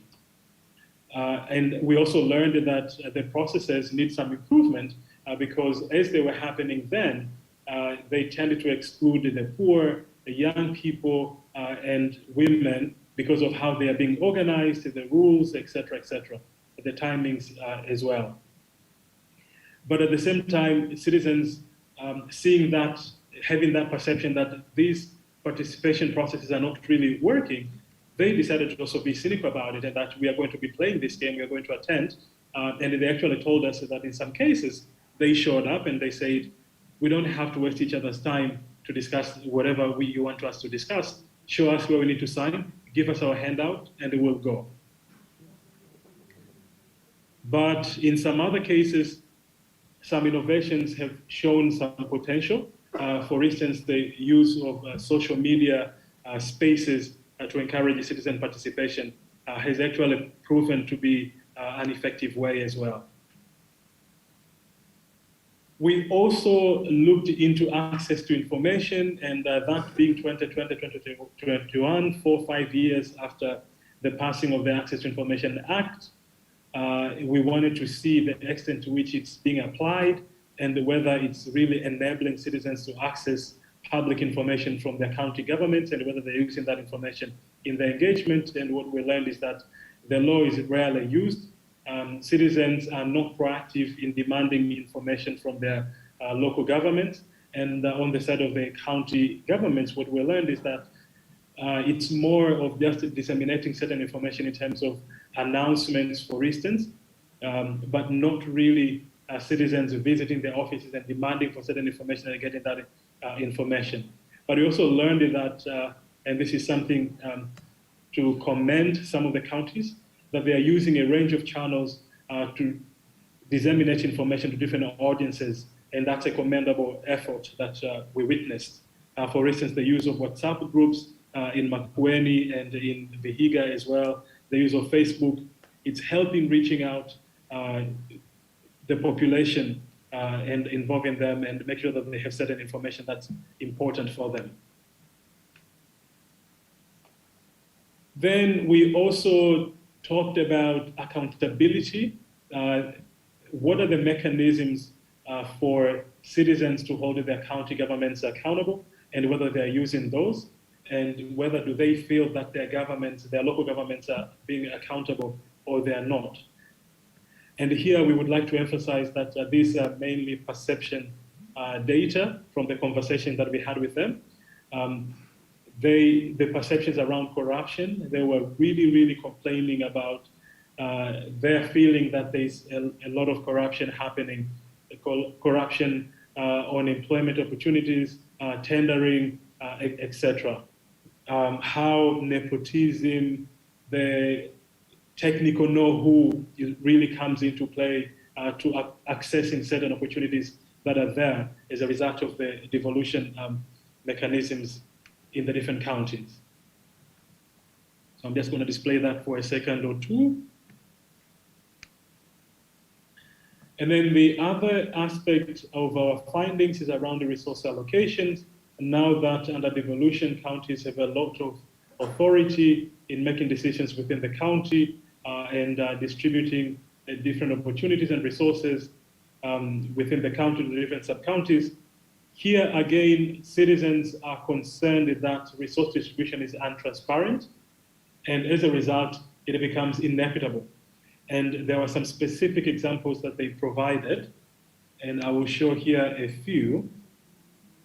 For instance, this female respondent in a focus group discussion say, in one sub-county on the issue of bursaries, for instance, each child gets 3,000. If you go to another, each child gets 5,000. And for them, they did not understand why there is such a difference. Perhaps there are very good reasons, depending on the amount that is provided. And we are going to show some of the best practices from some of the counties. The Equitable Distribution Act, for instance, would be used to explain why there is such a difference. But because of the lack of transparency, lack of information that is provided to the citizens, then citizens would now perceive this as being an issue of corruption and inequitable distribution, because that's what they see, and they are not getting sufficient clarification as to why there is such a difference. So some of the best practices, and I'm not going to explain these because the county representatives are here and they have done such an excellent job explaining what is happening there. For instance, the speaker from Nandi, and I was trying to count how many times she was requesting for the applause from the audience, and I think it was like 4 or 5 times, indicating a number of things that are being done very well in that county. So we are not going to explain this. Instead, I will just move on to the recommendations that despite all the good job that is happening and has been happening recently, as you are making progress implementing your action plans, there are these findings, even though we collected them in late 2020 and in 2021 in Nandi, still some of these recommendations are valid and you can still apply them. And maybe in the near future, we're going to have another round of data collection, and then we'll see how things have changed between when we collected the data and now. And perhaps if you take up some of these recommendations, it may result into changing the situation of citizen participation in your counties. And these really speak to those constraints, those bottlenecks that are preventing citizens from engaging effectively in making the decisions. To involve them from very early stages and to keep on involving them beyond the planning is one of the recommendations that is coming from the participants themselves. The formatting, issues of language, making sure that the documents are accessible to the citizens, and the facilitation process being more accessible to the citizens is very, very important. And as you are solving some of these issues, perhaps new challenges emerge and you need to keep working on them. More advance notice for meetings, ensure effective opportunities for women, the poor, young people as well to engage. And when we were collecting this data, we also paid attention to the differences in terms of the geographical location. For instance, in Makueni, you have engagement activities around the water, and then in other places like in Kibwezi. And what we learned is that there are clear differences in terms of their perceptions of being involved or not being involved between the different locations within the county. So it's really, really important that you pay attention to the different locations, the more urban or closer to the county headquarters, and those that are a bit further from the county headquarters. Enacting Public Participation Act, and as you can see in these counties, it's already there. And as some of them, I was taking notes as you were talking, as they were presenting, in that now it's more about the implementation and finalizing the regulations, for instance, to make sure that actually this is happening on the ground. So where the Public Participation Act is in place, those counties can now focus on having the regulations in place and making sure that there is actual implementation, application of the Act, for instance. But at the same time, keep on working with the different citizen groups, the non-government organizations, the community-based organizations that are there. It's really, really important to keep on working with these different stakeholders to enhance citizen participation. And with regard to access to information, they need to operationalize the law, encouraging the citizens to request for information, and when they do so, for you as county officials, I'm addressing the county officials here directly, to respond to them. This is a request from the citizens that if you don't respond to their request, then they'll get discouraged. And next time, perhaps they will not feel as encouraged to request for information that is really useful for them to engage with you, and as you emphasize the importance of them engaging with you here in making decisions and implementing them.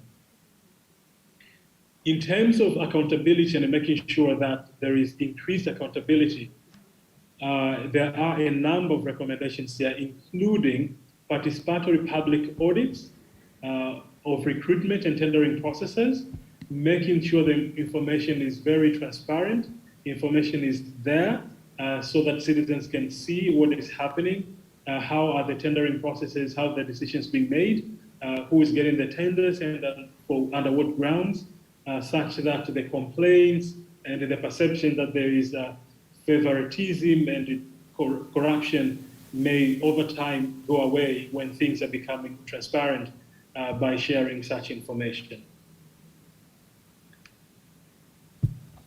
And then on resource allocation, some of the best practices indicate how important it is to make sure there is equitable distribution of resources within the county, but at the same time ensuring that there is transparency.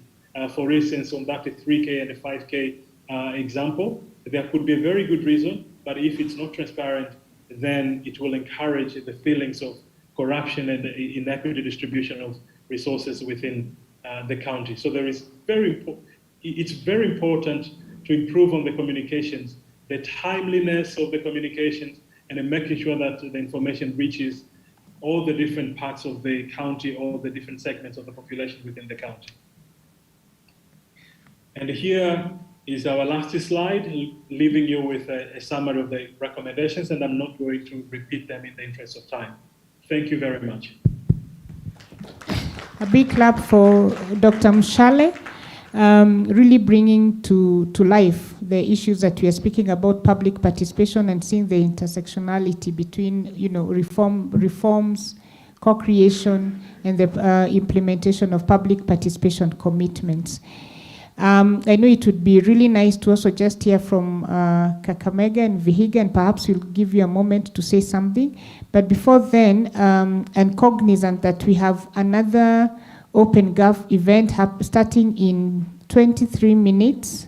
So LDRI is hosting an open data for anti-corruption space that starts at 2, and a lot of the participants are in this room.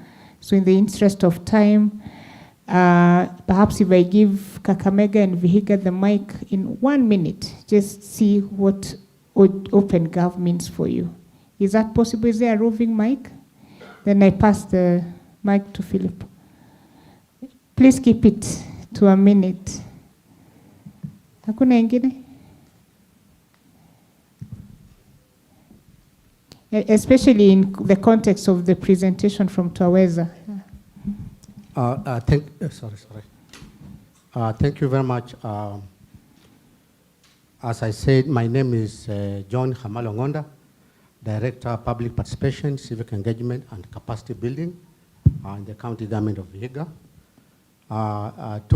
Three things. One is we are also very strong in the using of GIS in terms of development, because with GIS we can be able at the button just to see the location of various projects that we have, and that one can also inform where do we put other projects.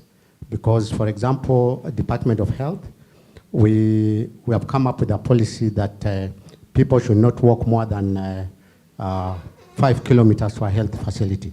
So what we do, we just map the health facilities that we have, and then we circle a circumference of 5 kilometers, and that one can leave gaps where we can easily put those particular projects. And the people of Vihiga are aware of that. Secondly, His Excellency Dr. Wilbur Tichlo is also passionate in the cases of involving the community in terms of development.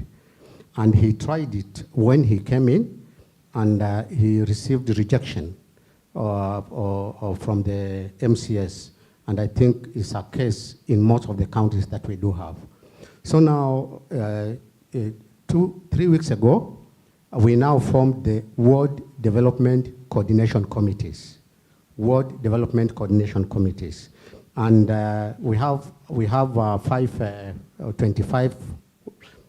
25 wards, and each ward had to pick 15 people that makes up those particular committees, including the national government. The chairman of that particular committee is a ward administrator.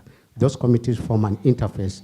They are going to form an interface between the county government. In 3 seconds. Yeah, they are going to form an interface between the executive and the committee. And to protect them, in case the government changes, we hope His Excellency is going to come back.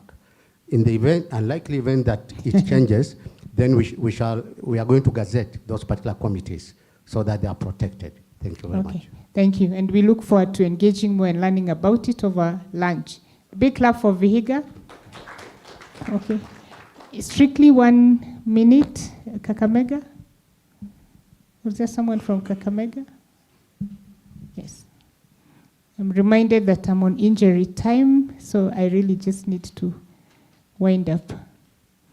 Strictly 1 minute.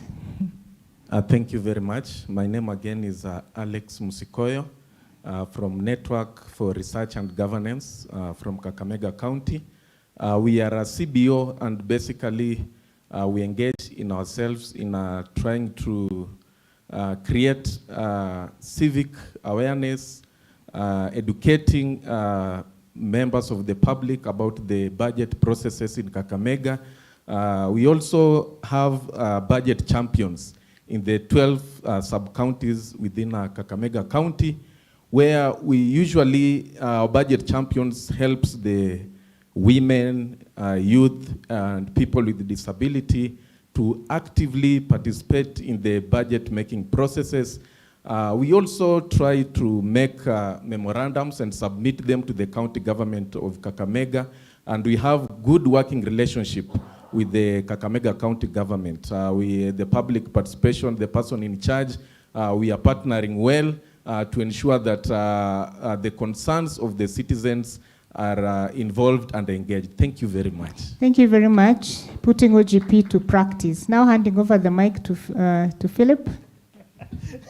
Thanks so much, Carol. We've worked together for a very long time. So quickly, in the interest of time, I know some of us really have to run. This part is very simple. It's to think about, so this is probably the last multi-stakeholder forum for this cycle. The NAP, as you read, was supposed to end in 2022. A couple of provisions that we have made from today morning. From today, Jesus, too many things are happening. From today morning, so a couple of things have happened. One is that, of course, the NAP was supposed to wind down by now. If you look at the National Action Plan, especially for the national level, a lot of the commitments were ending between May and July. We have taken it upon ourselves to take the OGP offer to let's say extend this, delay this one. The English is a little bit, delay this one at least so we can have time to complete the implementation, but then delay the next co-creation phase for the next NAP. So that will be NAP 5. National action plans, as you know, must correspond to government priorities. We do not know the priorities of the next government. We will have a transition at that point. So we have almost 6 months for transition, and then 6 months for co-creation, and then NAP 5 will kick in. So for the national government clusters, there's time to complete this. At the technical committee, we'd agreed to have a clear roadmap on what are those commitments that are remaining, what can we do to complete them, are there potential rollover commitments from the current ones in terms of deepening, scaling, or having a very specific focus. We've done that over the last transitions, whether it's beneficial ownership, open contracting. We do not think we need new commitments, but let's see in the co-creation phase how we'll do that. The second one, of course, is to, again, and it's been coming on and on, around a transition report. We will hopefully come up with a template. We have constituted a quick transition team at the technical committee level. Hopefully we'll have a template, but we are hearing a lot of gems in terms of whether it's a bill in Nandi, gazetting something somewhere there. Can we share a lot of those insights so that we can cushion OGP from democratic transitions? There's proposals of getting OGP as a semi-autonomous agency at the national level. We will explore that. There's conversations that we must engage now around the medium-term plan 4. It is happening now. I suggest everyone, including counties, begin to incept the conversations around open government. There's also, for sure, a conversation around developing some form of documentation that is very much to advise on policy making. It's a good thing to document around practice and process, but then what about policies that anchor OGP and build resilience? So potentially, can we have an orientation pack across the entire ecosystem? Every government will have a new administration, whether it's national or county. Can there be something around to orient new members coming in, including Parliament and Senate? And of course, beyond an orientation pack is an information pack. People need to know what OGP is, what it is not, what we're supposed to do, and we're doing it across every ecosystem, including across funding cycles. We already have funders engaged in OGP. They've been very much committed to this, whether it's NED, whether it's Ford Foundation, whether it's UNDP and the bilaterals. So let's have a separate conversation in terms of how we are engaging funders as a support mechanism, but it is important to invest in open government through our own resourcing mechanisms. It will also be interesting, and I was watching the Toeza presentation and I saw the county budget economic forums missing. This is the only legal mandated public participation mechanism at county. Can we think about that? As we think of transitioning OGP, can we strengthen that mechanism at subnational level so that open government also becomes part of that process? We know, at least at our level, through the Public Finance Management Act, the Intergovernmental Budget and Economic Council is co-chaired across county and national governments. Could be interesting how that process feeds into those.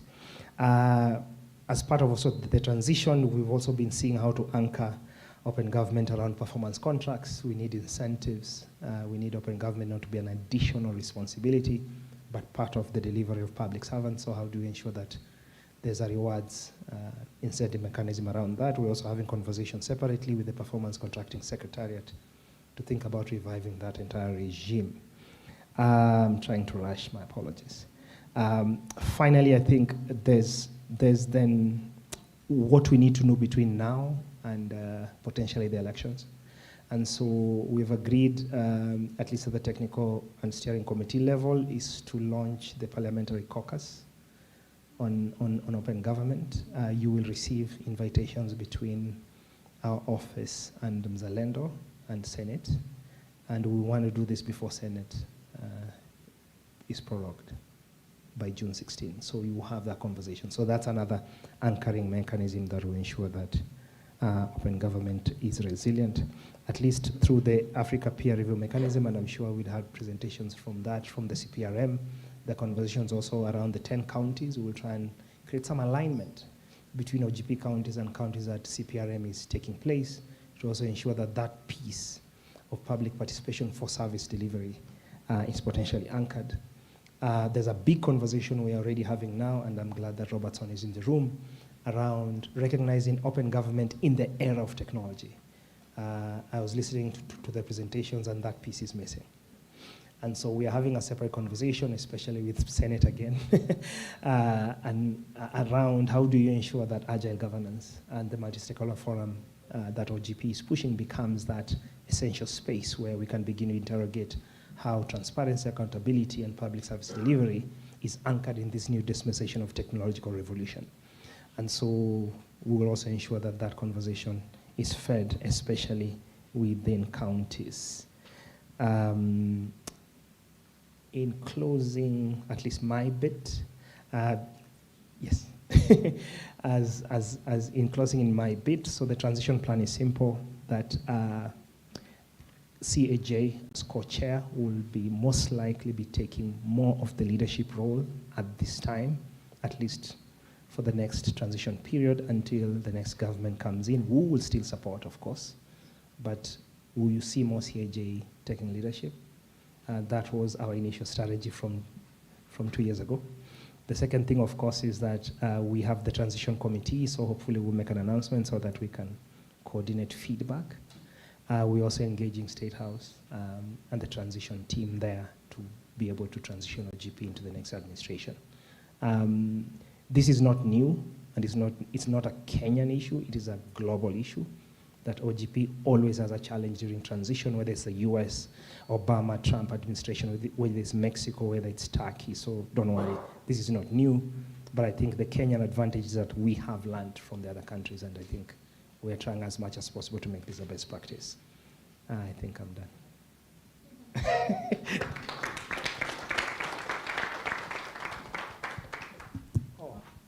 And Mzalendo also, don't forget. At least civil society is not transitioning. Thank you. Happy to continue providing the leadership. So handing over now to Risha to just say a vote of thanks and we close the meeting. Thank you very much from us. Risha, online. Thank you so much, everybody, for being here and for bearing with us, even though we got late. I found this discussion incredibly interesting. Two big takeaways for me are, keeping the citizens at the center, that kind of call to all of us from Aiden at the beginning. I think that's so important. And the comment from Tim about lonely open government reformers. I think we do need to provide them with support and help them in their journey as much as we can. But thank you. I'm really looking forward to continuing to engage. And everybody, I hope you get to eat some lunch before the next session. Let me not keep you any further. Thank you so much. Have a great afternoon.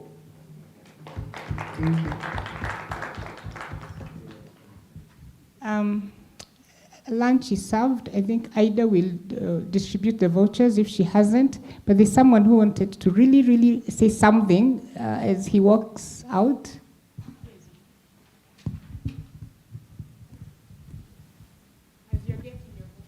Thank you. My name is Ruben from Makueni County. I really wanted to ask him something before he left, but since I know you're in touch with him, I wanted to know, he's talked about a policy in Senate. In the preparation of this policy, of which I'm sure it will come, there'll be a bill that will go to the National Assembly as well as the Senate. As he engaged, because there's a very strong relationship between the CPRM, the Office of the Auditor General, the Controller of Budget, and partners and also donors trust in terms of open government partnership. Have these been engaged to a large extent, probably in the policy formulation?